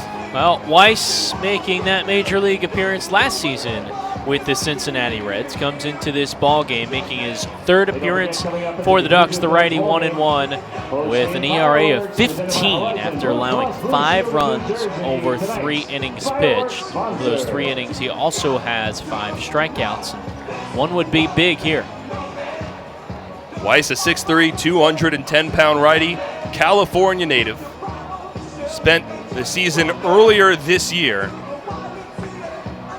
believe in the Minnesota Twins organization. Yep, 16 appearances between AA Pensacola, where Patriot Jonathan Cheshire is now, and some action in AAA Rochester as well. So he finishes up throwing his warm-up pitches again. The storyline tonight, Rick Teasley, the starting pitcher for the Somerset Patriots, he is at 97 pitches through 8, and he has yet to allow a base runner. If the Patriots grab the lead here in the bottom of the 8th inning, Teasley will have an opportunity to become the first Patriot player ever in this franchise's history to to throw a complete game without allowing a base runner. But before we get to the 9th, it's Alfredo Rodriguez up with 2 on and 2 out in the 8th. Weiss comes set from the stretch first pitch. Breaking ball, misses low, and it gets away from Sanchez. Pacioli to third, takes a hard turn there and will hold. On to second goes Flores. So a first pitch wild pitch has 2 runners in scoring position and a 1-0 count to Rodriguez. I think it's a situation where if that wouldn't load up the bases and create a force at any base, you might see the Patriots batter take off late in this ball game, but I think that's a smart no advance from Rodriguez on the wild pitch with that new rule here in the Atlantic League. Now another wild pitch or a passed ball could give the Patriots the lead. 1-0 to Rodriguez. Breaking ball, this one caught, but it misses low and away, 2-0. I mean, I don't know about you, Mark, but I rather, as the offensive team, not have that force, make the fielders, especially the infielders on the left side, have to throw across the diamond. Absolutely, 100%. It's a hitter's count for Rodriguez. The 2-0. Swung on and lined to the backstop. 2 balls and a strike. Will Kenger awaits on deck. Rodriguez is 0 for 3. The man awaiting on deck is 0 for 3 as well. Again, just 4 hits in the ballgame for the Patriots. Joe Iorio done after 7 2/3. He has not yet allowed a run, but both inherited runners belong to Iorio. It's a 2-1 count with 2 away to Rodriguez. Here's the pitch. Swung on and lifted out to right field. Underneath it is Daniel Fields. Makes the catch, and we remain scoreless as we move to the top of the 9th inning. Somerset strands a pair in scoring position. So if the Patriots want to win tonight, it'll have to be on a walk-off. But we move to the top of the 9th, scoreless on SPN.TV, 1450 WCTC and WCTCAM.com. What better way to spend a summer night than taking a group to a Somerset Patriots game? Enjoy one of the best ways for families, friends, and businesses to catch affordable entertainment right here in Central Jersey. Groups of 30 or more receive $2 off the normal price per ticket, starting at just $8.50. These groups can participate in our on-field promotions, including a pregame performance, color guard, baseball buddies, Field of Dreams, or the 7th inning fun bunch. The Patriots also offer fundraising opportunities for groups of 250 or more for even larger discounts. Head over to our picnic area located down the left field line, where groups of 30 to 500 can have a ballpark barbecue. For $28 a person, get a ticket to the game and an all-you-can-eat barbecue buffet. Overlooking the left field line is the party deck, where an upscale buffet will be served along with a cash bar for groups of 30 to 150 for $39 a person. Groups of up to 30 or 40 can have private use of a fully furnished, climate-controlled hospitality suite with indoor and outdoor seating alongside wait service. Our exclusive Diamond Club is a large indoor hospitality space located on our suite level, perfect for holding meetings and entertaining clients. Here, outdoor balcony seating is accompanied by an hour-and-a-half upscale buffet, a private cash bar, cocktail tables, bar seating, and a 60-inch smart TV. Email us at groups@somersetpatriots.com or call 908-252-0700 to lock down your perfect summer outing. Welcome back to TD Bank Ballpark. It is the top of the 9th inning. My name is Mark Schwartz. I'm joined alongside Brandon Pelter. And it's Rick Teasley back on the mound. He is at 97 pitches. He has not allowed a base runner through 8.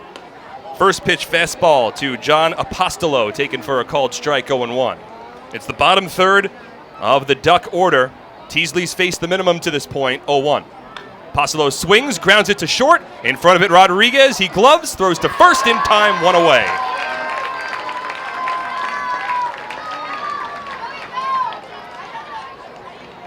That is now 25 up and 25 down for Rick Teasley through 8 1/3 innings. Almost as impressive as that number is that the Long Island Ducks have only hit the ball out of the infield 3 times tonight. Carrera did it in the first, Vladimir Frias did it in the 6th, and LJ Mazzilli did it in the 8th. First pitch to Daniel Fields. Muscled to the backstop, 0-1. Nobody getting loose in the Patriots bullpen down the right field line, because of course nobody's going to get loose here. And the Ducks bullpen down the left field line, there's a righty beginning to throw. 0-1 to Fields. checks his swing on a fastball riding up and in. 1 ball and 1 strike. Well, to start the night, we said Brett Jody would love to get 6 or 7. He'd certainly take this as well. 1-1. Swung on and tapped to the backstop, 1-2. No pitcher in the 22-year history of the Somerset Patriots has ever gone 9 innings without allowing a base runner. For the Patriots and the Ducks, they remain scoreless, the 1-2. Breaking ball bounced in the dirt. Blocked by Ullman. 2 balls and 2 strikes. Could you imagine a situation if a ball gets away from Ullman that the Ducks would take off? It would be ruled a walk. It's hard for me to see that happening the way that we've seen players take this. 2-2 is a ground ball hit foul. But I know if I'm at the plate, you're thinking long and hard about it. Yeah, I am. Look, it's a tied ball game in the top of the 9th inning. You're trying to win the game. You're trying to win the game, exactly. 2-2. Swung on and tipped by Fields. Ullman couldn't hold on it. Ricocheted to the backstop, still 2-2. Yeah, it's hard because it's not like you're being disrespectful and laying down a bunt, but it's still in that gray area. 2-2 from Teasley. Swing and a miss, strike 3. 2 away. Boy, has his breaking ball been on tonight. Countless times these Ducks hitters have been caught off balance and so far out in front of the breaking ball. 8 2/3 innings for Rick Teasley. No runs, no hits, no walks, 7 strikeouts. 26 up and 26 down for the Patriots southpaw.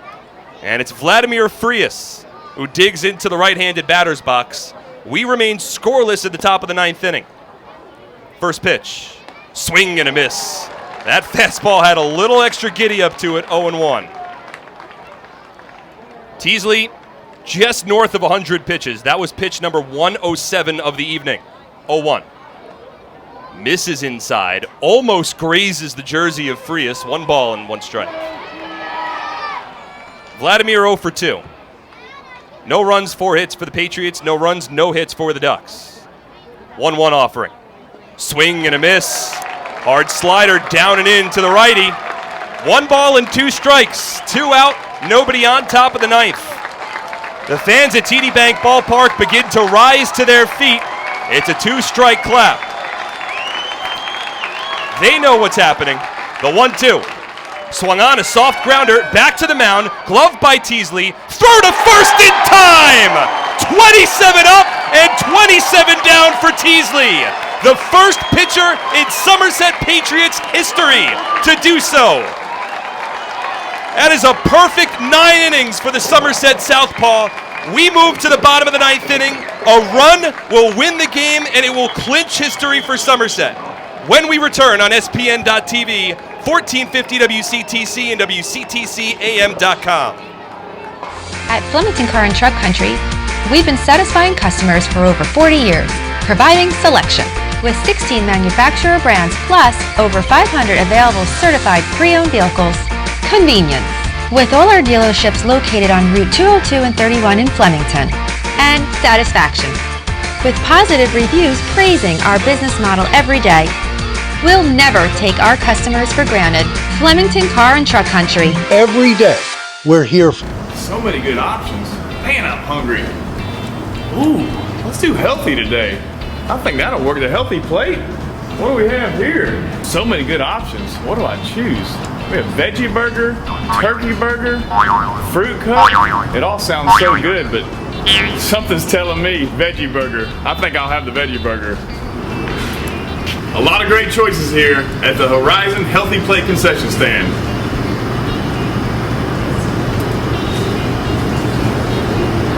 That's a tasty burger.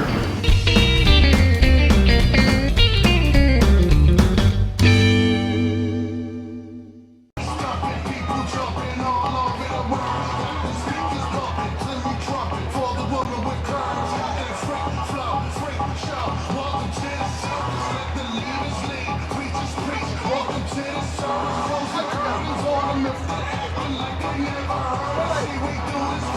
And welcome back to TD Bank Ballpark. It's the bottom of the 9th inning, and Rick Teasley has been perfect through 9. The only thing standing in the way of history is that Somerset has been held off the scoreboard. We are knotted at zeros. A walk-off win for the Patriots would clinch retroactively the first perfect game in Somerset Patriots history. But standing in their way, the new pitcher on the mound for the Ducks, it's the righty Cody Mincy. He is making appearance number 28 out of the pen, 4-0 with a 4.59 ERA. And through 33 and a third innings pitched, has given up 33 hits, but a strikeout pitcher. He's got 54 of them. So it is Rick Teasley, who certainly is close to history. Right now, Cody Mincy on the mound. It'll be Will Kenger to lead off. And boy, if the Patriots score in the bottom of the 9th inning, this place is going to be sent into sheer pandemonium. Mincy has faced the Patriots 4 times this season, has given up a run in 3 of those 4 outings. First pitch. Kenger takes a fastball off the plate. 1 ball and no strikes. Important to note, Somerset does have a reliever getting loose in their pen.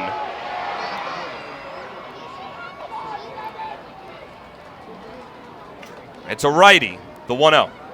Kenger swings and skies it foul. Down the third base line, it is out of play. 1 ball and 1 strike. That'll be Tyler Cloyd, the former major leaguer.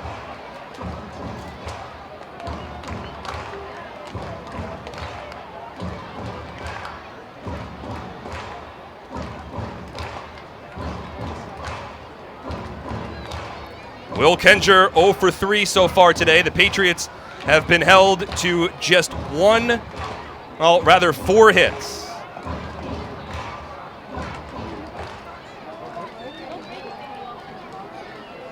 Now the 1-1. Change-up taken for a called strike. Catches the outside corner. 1 ball and 2 strikes. So Cloyd set to come on in the 10th, should this game reach it. The 1-2. Inside, Kenger spins out of the way. 2 balls and 2 strikes.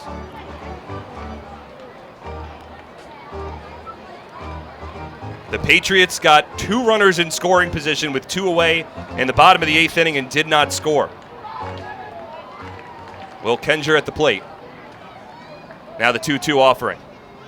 Misses low and in. It gets to the backstop, and Kenger chooses not to run.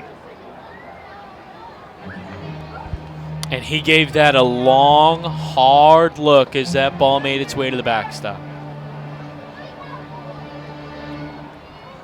Oh, in that situation,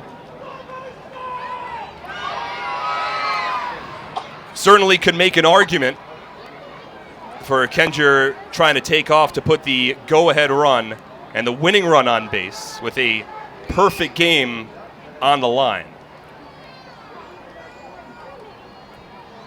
3-2. Swung on and hit in the air out to center field, but it's not deep enough. Coming in and making the catches, the former Patriot Darby Myers for out number 1. Yeah, that ball hung up there. Kenger out in front a little bit and really dipping the swing, getting under it a ton. I would imagine that Kenger had his eyes on a home run there. But look, the Patriots would love a home run. They got to get a runner on base. Well, they don't have to. You could hit a home run, but there's 1 out, nobody on. Now Michael Ullman, the batter. Again, Rick Teasley, perfect through 9 innings. First one to Ullman. Breaking ball misses outside. 1 ball and no strikes. Rick, the first Patriots pitcher ever to go 27 up, 27 down. But unless the Patriots do not score, unless the Patriots score, rather, here in the bottom of the 9th inning, it might just be a footnote. The 1-0. Swung on and hit in the air, out to left center field, fairly deep, but Myers lines it up, shy of the warning track, he makes the catch. And that's the 2nd out of the inning. Boy, Ullman had the swing for it, but I think a little bit off the end of the bat. Cody Mincy's the third pitcher used by the Long Island Ducks today. Joe Iorio tossed 7 2/3 innings without allowing a run on 4 hits. Zach Weiss tossed a third of an inning, scoreless, and now it's Mincy who's recorded the first 2 outs here in the 9th. It certainly seems as though the Patriots will make a call to the bullpen for the 10th inning. And remember, with the international rules, there's a chance that team could win this ball game without recording a hit. Here's Jimmy Paredes, first pitch. Fouled off to the backstop. Paredes swinging for the fences, 0-1. Tomahawked that one to the backstop. Don't quite know how. Somerset with 2 hits tonight. Or rather, Somerset with 4 hits tonight. Jimmy Paredes has 2 of them. Had a double to right center field in his last at bat. Mincy comes set, the 0-1. Fastball misses inside as Paredes jumps out of the way. 1 ball and 1 strike.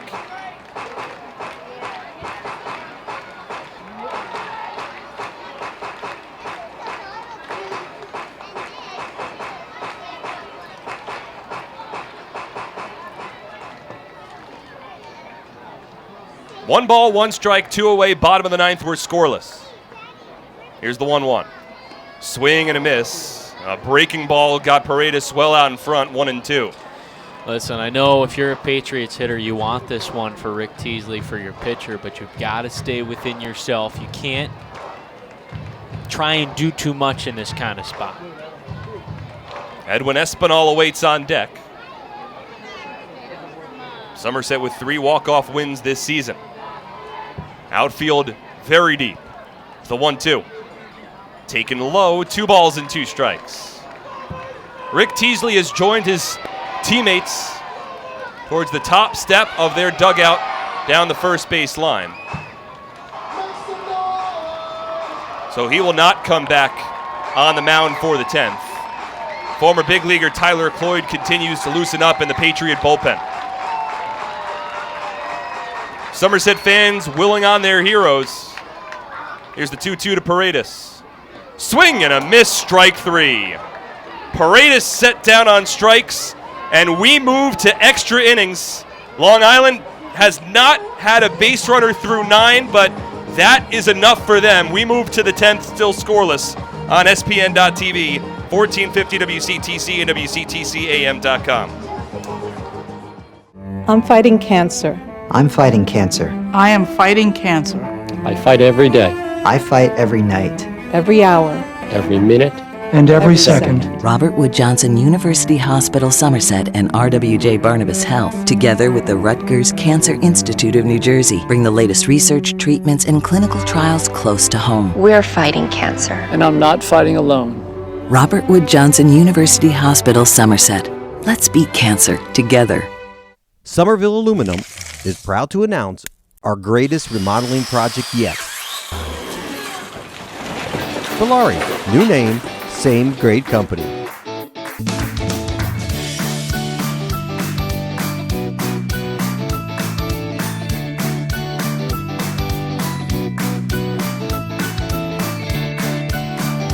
Bellari, home remodeling since 1950. Visit BellariNJ.com to learn more today.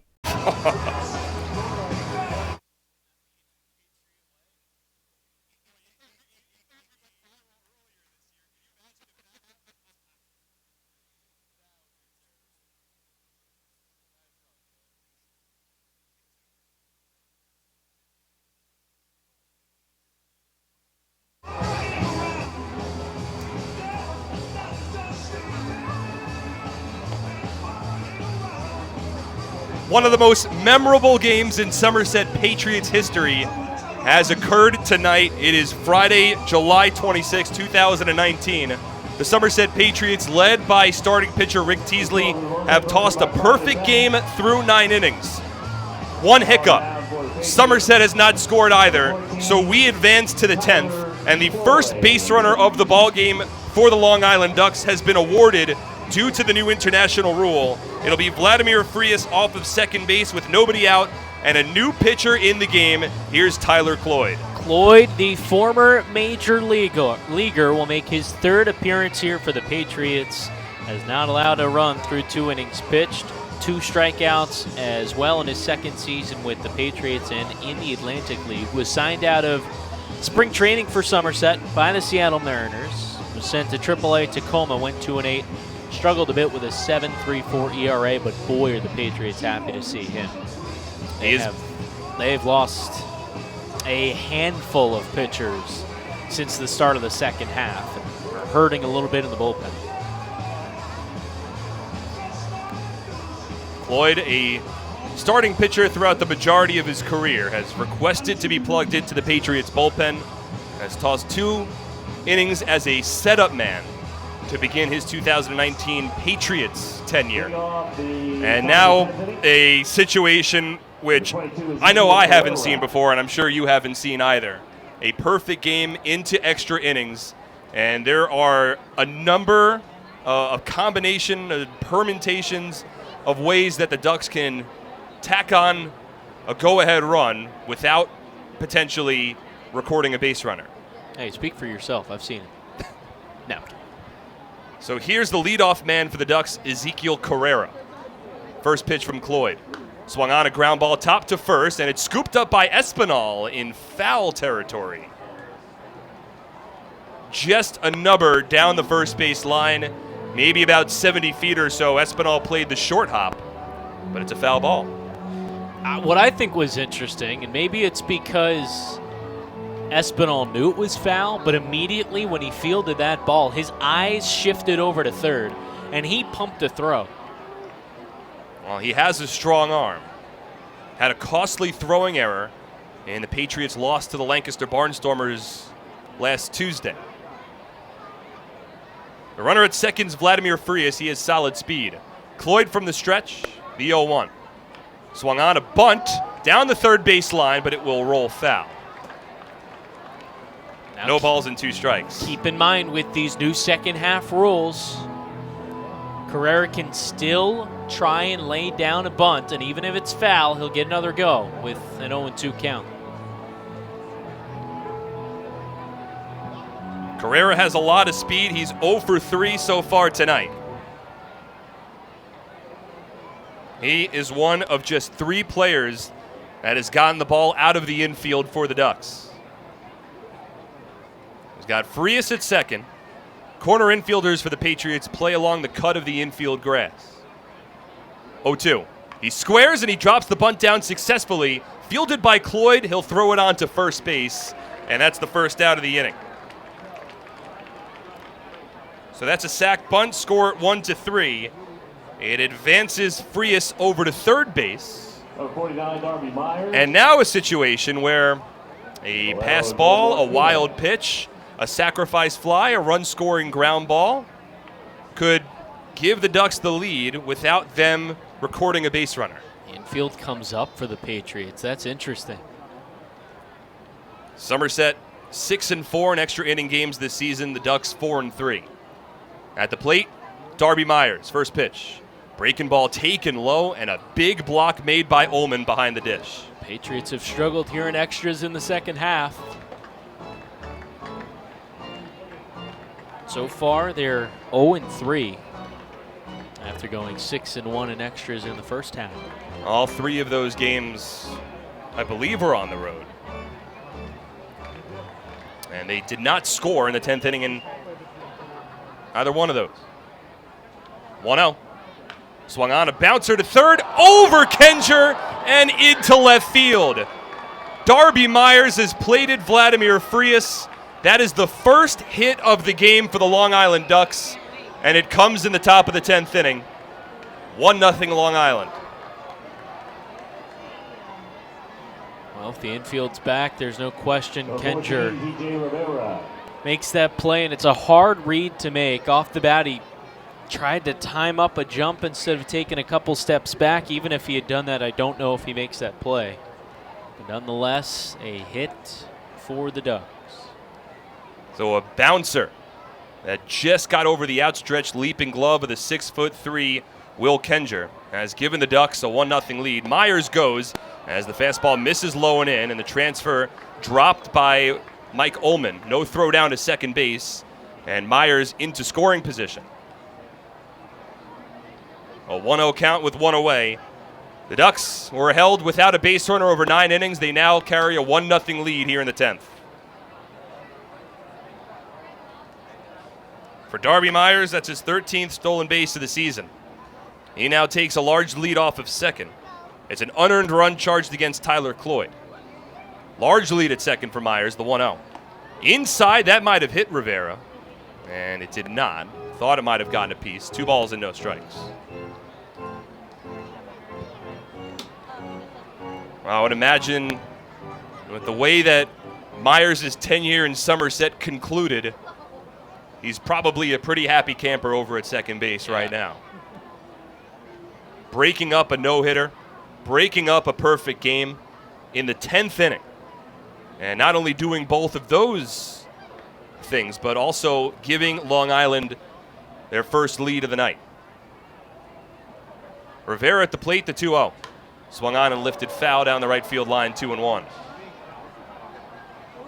In the bottom of the 9th inning, the Patriots will have Espinal, Massey, and Pacioli, 6, 7, 8 due up, and Jimmy Paredes will be spotted at second base to begin the inning.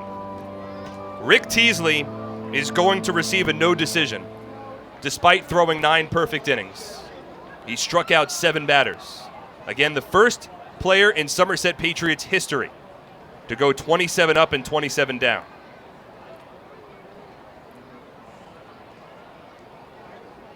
Two-1. Inside to Rivera, a right-handed batter, 3 balls and 1 strike. Rivera has struck out twice tonight. This is Tyler Cloyd's first appearance at home since May of 2017. 3-1 from the righty. Swung on, popped up, foul, first base side, out of play. 3 balls and 2 strikes. I think Rivera chased that pitch out of the zone. TD Bank Ballpark has remained full. The fans in attendance not only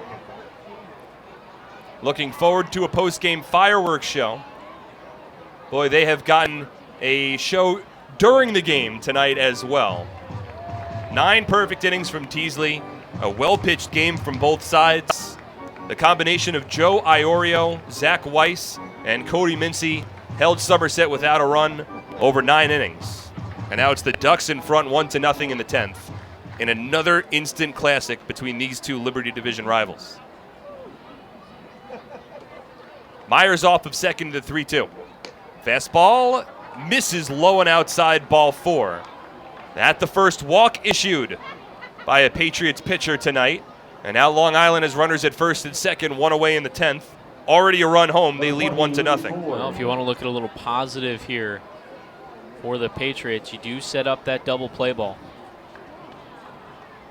And it will be the 10-year Long Island Duck veteran Lou Ford to step in. He's 0 for 3. Certainly a double play candidate. That's how the Patriots infield lies. First pitch. Fastball. Called to strike, 0-1.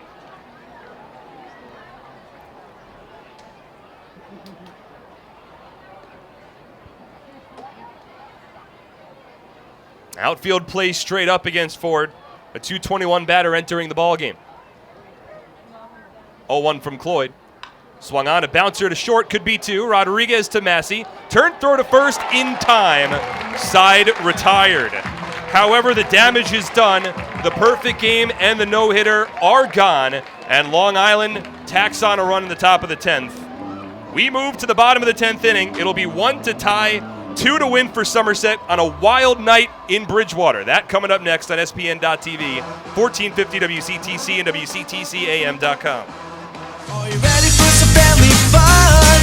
Have a ball with everyone. It's a slam and hit. Come on and get patriotic. The Somerset Patriots are back at TD Bank Ballpark in Bridgewater. It is the most fun you'll have all summer with fireworks, celebrity appearances, and championship baseball. Don't miss out. Get your tickets today. It's a slam and hit. Come on, get patriotic.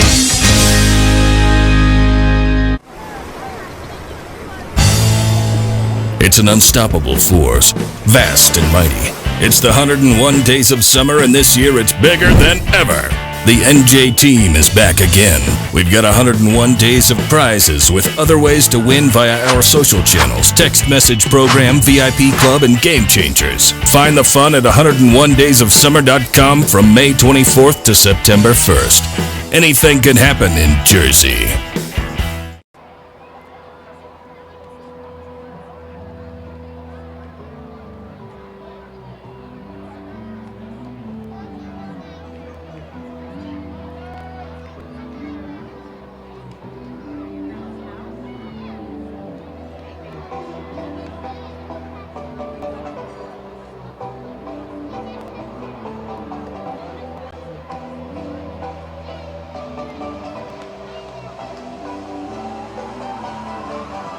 It's the bottom of the 10th inning at TD Bank Ballpark. The Long Island Ducks in front of the Somerset Patriots 1-0. 1 run on 1 hit for Long Island, and it came in the top of the 10th. So we play on in the bottom of the 10th inning. Cody Mincy remains on the bump for the Long Island Ducks. He worked a scoreless bottom of the 9th, and now he hopes to keep the Patriots off the board in the 10th. International rules applied in extra innings in the Atlantic League in 2019. So off of second base is Jimmy Paredes. He was the last one to make it out in the bottom of the 9th. And leading off will be Edwin Espinal, number 6 batter in the order for the Patriots. And for Somerset, we've seen the approach as of late. They are not interested in bunting. We'll see if there's a little bit different of a thought here down a run. It was a Darby Myers RBI single, a ground ball that bounced over the head of the third baseman, Will Kenger. The only hit of the night for Long Island and the difference maker. Rick Teasley threw 9 perfect innings where the Patriots did not score. And here we are in extras. So Paredes with average speed off of second base. First pitch to Espinal. Fastball. Called a strike, 0-1. Espinal is 0 for 3 today. He has been marred by a tough month of July. Just a 177 batter entering tonight in this month. And a base hit here could go a long way. Ducks in front 1-0. 0-1 from Mincy. Taken low and outside. Oh no, it's called a strike. 0-2 is the count. The Boo Birds reign from the Patriot faithful. That one, an automated balls and strikes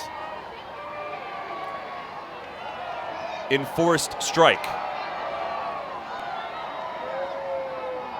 And that changes the entire complexion of this at bat. Now an 0-2 hole for El Poco with Paredes off of second and the Patriots trailing 1-0. 0-2. Swing and a miss, strike 3.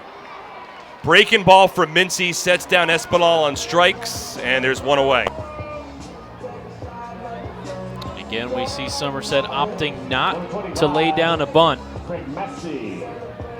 trying to advance that runner over to third base. So now Massey, the batter. So important that first batter of the inning has to get the runner over to third to set up an opportunity where the infield has to come in or a fly ball could potentially tie up the ball game. Espinal unproductive there. Now the first one to Massey. Up and away. 1 ball and no strikes. The Ducks in the top of the 10th decided to bunt. And right now it's worked out in their favor. They bunted Vladimir Frias to third, and then Darby Myers with the infield drawn in, grounded a base hit into left field. Massey a lefty, runner at second, 1 away. And time is called at home plate. Somerset has suffered a number of difficult losses this season. And they have been tough losses for varying reasons. But this one would be close to the top of the list, I'd imagine. It's got to be up in the running. But the game's not over yet. Massey, we've seen power double to right. Still some time, still some big bats for the Patriots duo. The 1-0. Massey swings and tops it foul down the first baseline. Somerset had a golden opportunity in the home half of the 8th inning. They got Justin Pacioli aboard with a 1-out single. Pacioli never tried to steal a base, but eventually Somerset will get runners at second and third with 2 away in the 8th inning. Alfredo Rodriguez flew out to right field. Rick Teasley then finished off his 9 innings of perfection in the top of the 9th, but Somerset is still yet to plate a run. 1-0, 1-1 rather to Massey, taken low. 2 balls and 1 strike. Craig's 1 for 3. Had a double off the base of the fence in right center field back in the 5th inning. Off Ducks starter Joe Iorio. Almost got the ball out of the ballpark for what would have been his 4th home run of the season. Paredes the tying run at second base. Here's the 2-1. Swung on and muscled over the backstop, out of play, 2-2. Massey looked fooled on that swing. Just able to get it off the end of the bat and over the backstop. The Patriots are now 0 for 4 with runners in scoring position tonight. They have left 5 on base. The Ducks are 1 for 2. They have left 1 on base, and that coming in the 10th inning.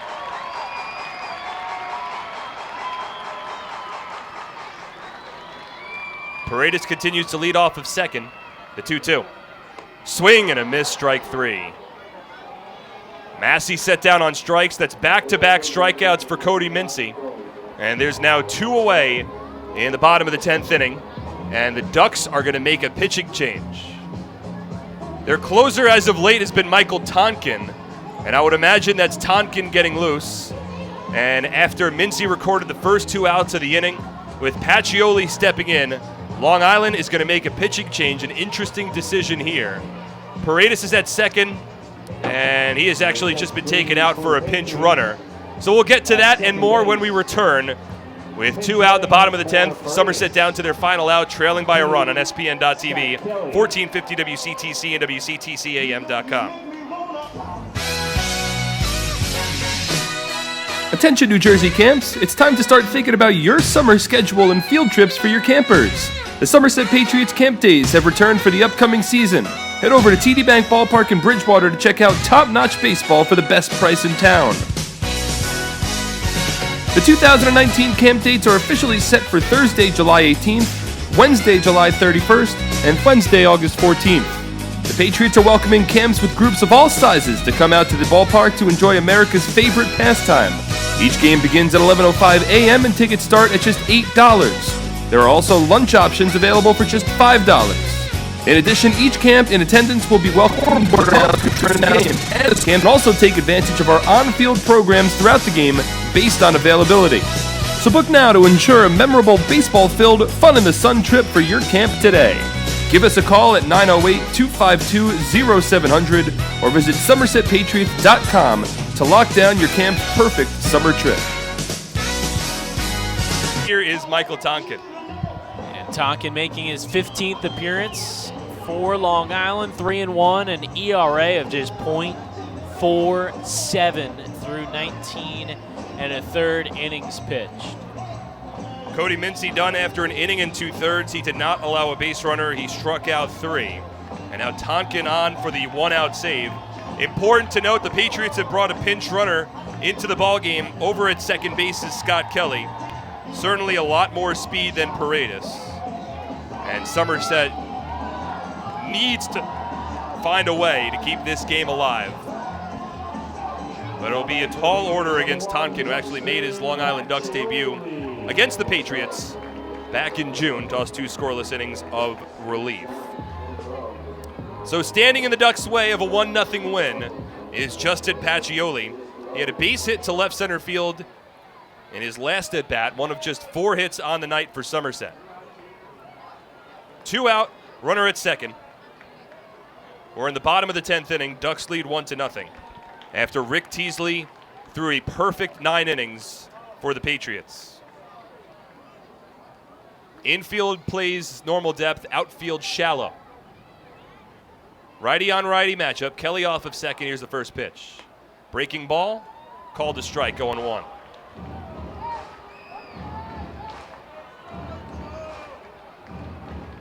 Somerset now 0 for 5 with runners in scoring position. They were spotted a runner at second with nobody out to begin the 10th inning with the new extra inning rules. Edwin Espinal struck out swinging. Craig Massey struck out swinging. And now it's Pacioli at the plate. 0-1. Breaking ball, taken outside. 1 ball and 1 strike. This is a Somerset team that collectively has struck out fewer times than any other team in the Atlantic League this season. They have, this year, 3 walk-off wins. Last one came June 8th against the York Revolution. Kelly off of second, and Tonkin will step off the rubber. Stares the 6th-year Patriot back towards second base. He represents the tying run after Darby Myers gave the Ducks the lead in the top of the 10th. Somerset has struggled in extra innings as of late. They have lost each of their last 3 games in extras. 1-1. Swung on and fisted foul, and now the Patriots are down to their final strike. In each of the preceding extra inning games for the Patriots in the second half, they were held without a run. Each time failing to advance the runner off of second base. They're in danger of doing so again tonight. It's a 1-2 count with 2 away, bottom of the 10th, Ducks leading 1-0. Pacioli at the plate. Michael Tonkin on the rubber. 6'7", 220-pound righty. The 1-2.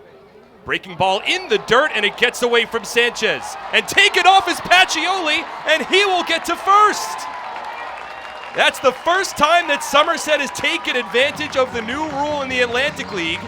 And what a beautiful situation. Oh, okay, whatever. But what a beautiful situation there for Pacioli on a 2-strike count to take first. Well, that's what we talked about.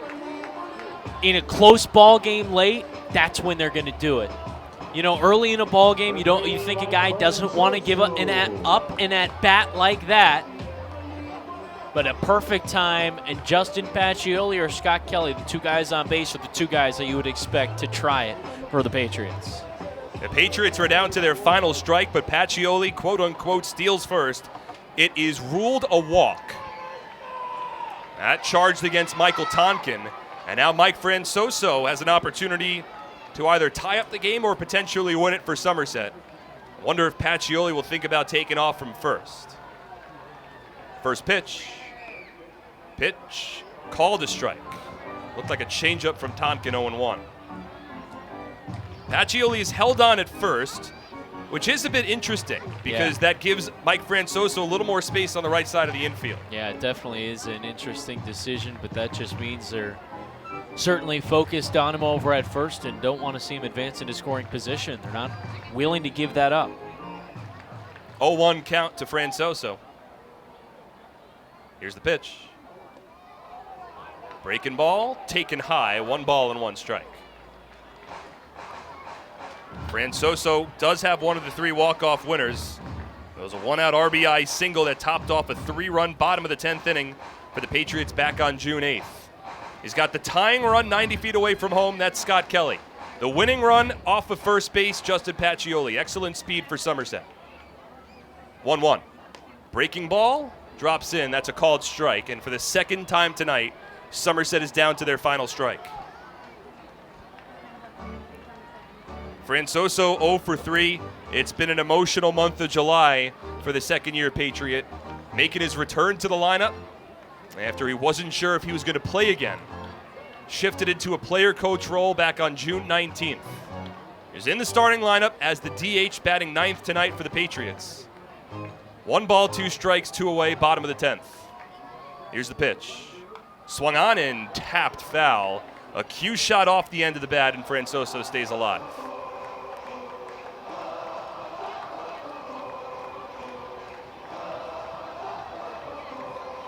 Still Pacioli, showing no inclination to run off of first base. If he could get into scoring position, a base hit could potentially win the ball game for Somerset. For Francoso, this is now his 5th start since returning from that player-coach role. Fifth start coming since July 16th. 1-2.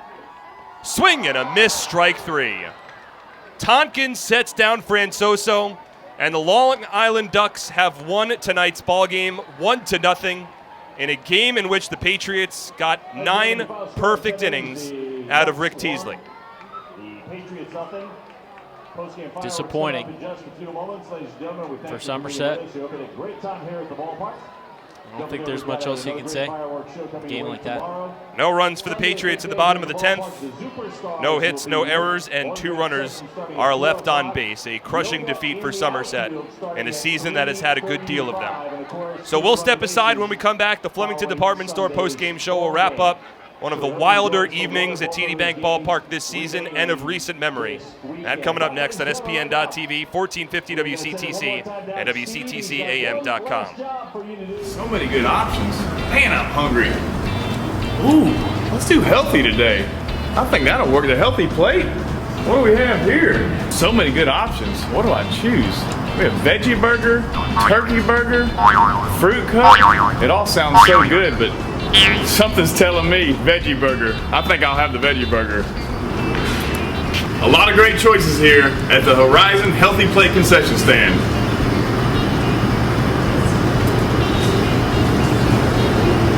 That's a tasty burger.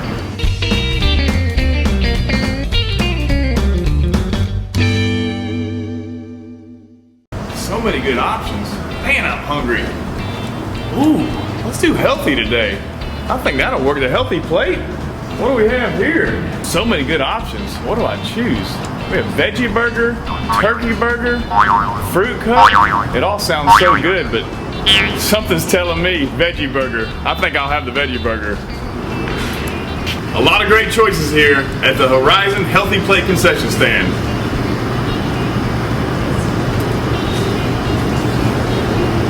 That's a tasty burger.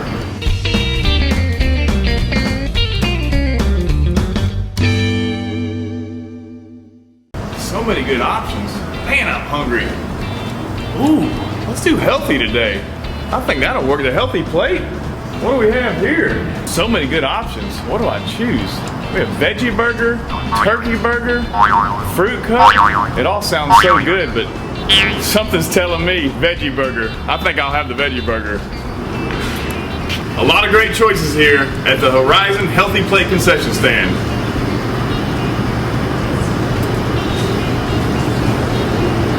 That's a tasty burger.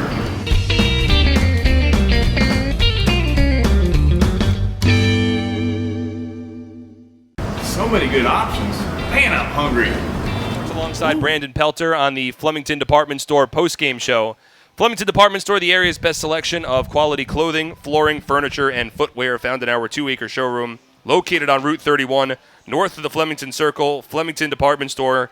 It is worth the trip, and there's not a lot of highlights to go over in this. Well, there is one, and we'll get to it in a moment. It was Rick Teasley on the bump for the Somerset Patriots, and it was Joe Iorio on the hill for the Long Island Ducks in the first of this 3-game weekend series.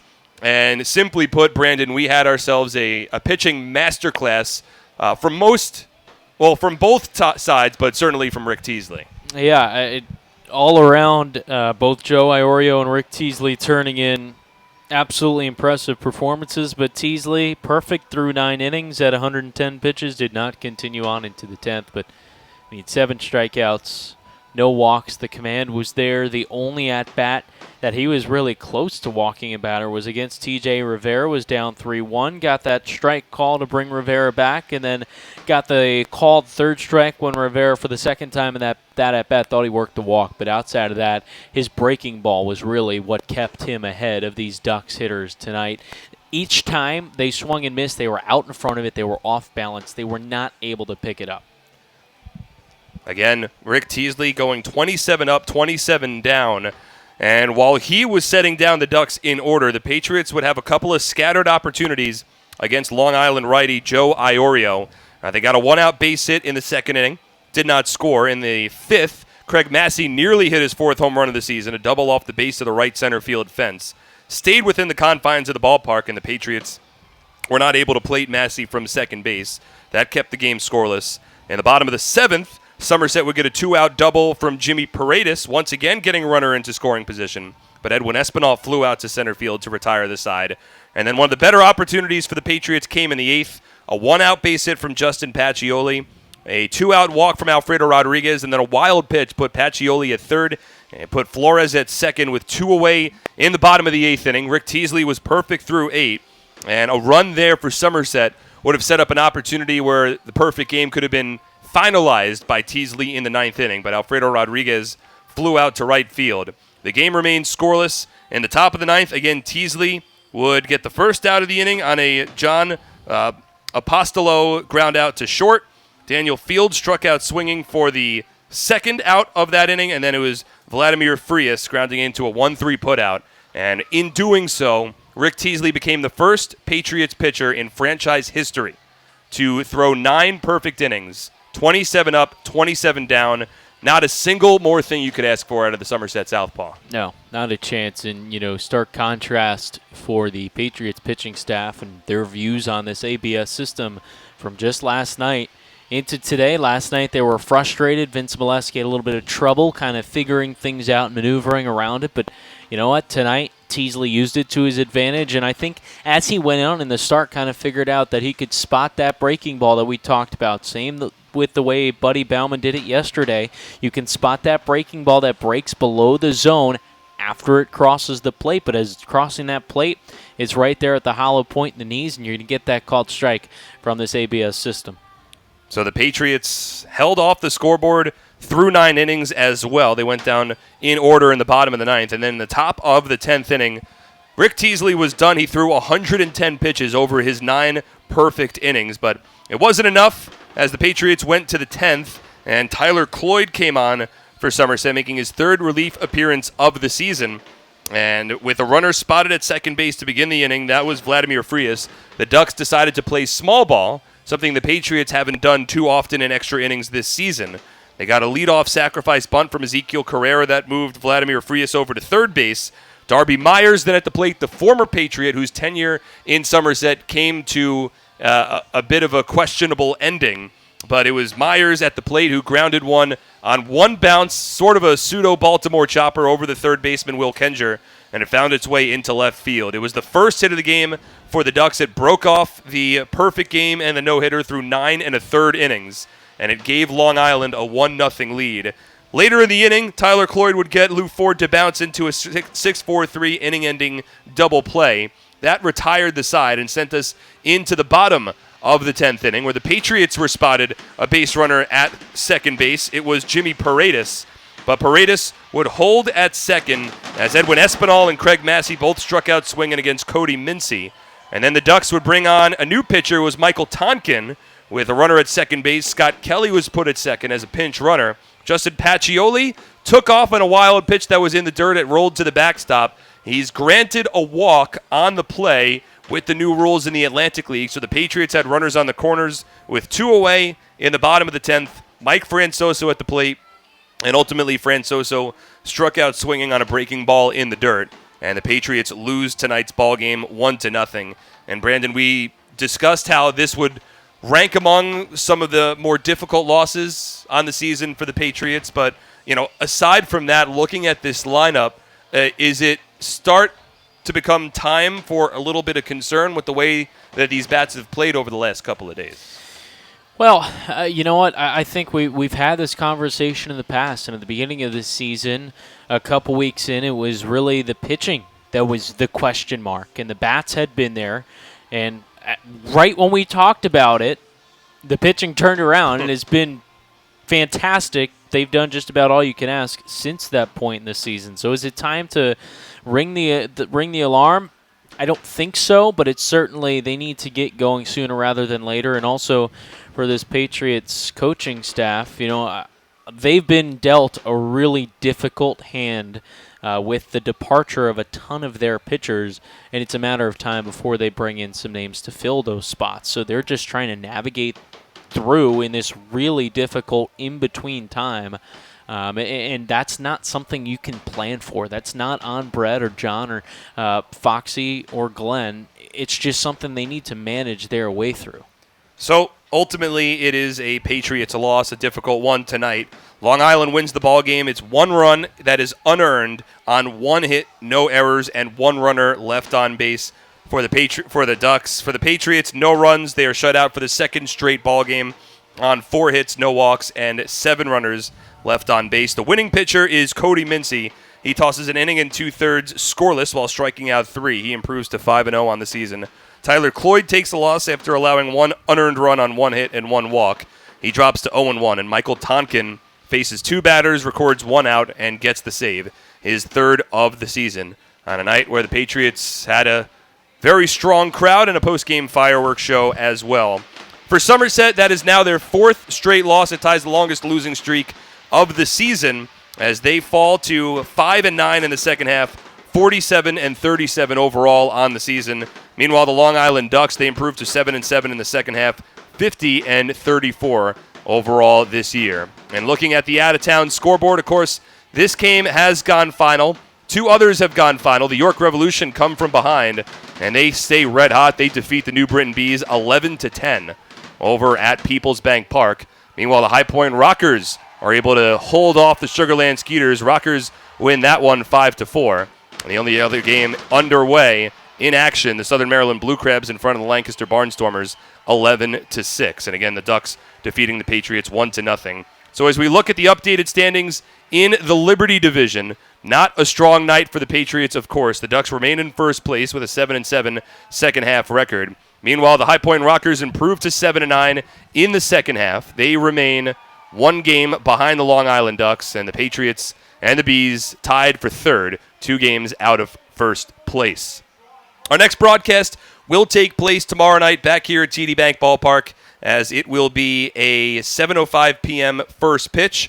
Well, the name of the starting pitcher that the Somerset Patriots will have tomorrow night will be released, I imagine, somewhat shortly, but it is a familiar name, so I will tease it and allow fans to stay tuned to our social media accounts once we get more information on that. But that pitcher, a lefty with a championship ring for the Somerset Patriots, he will be on the mound for Somerset as he will work against the Long Island Ducks. Our coverage on SPN.TV as well as 1450 WCTC will begin at 7 p.m. Eastern Time. Couple of thank yous to send out. A huge thank you to Dave Raish running our boards back at our WCTC studios in Somerset, as well as a thank you to Brandon Pelter, my co-host tonight, and of course our 2 guest commentators that joined us for the top and bottom of the 5th inning tonight as well. But that'll do it for us from TD Bank Ballpark. Again, a somewhat historic night at TD Bank Ballpark. Rick Teasley becomes the first Patriots pitcher in franchise history to go 27 up, 27 down, and throw 9 perfect innings. But ultimately, it is in a losing effort as Somerset drops the series opener 1-0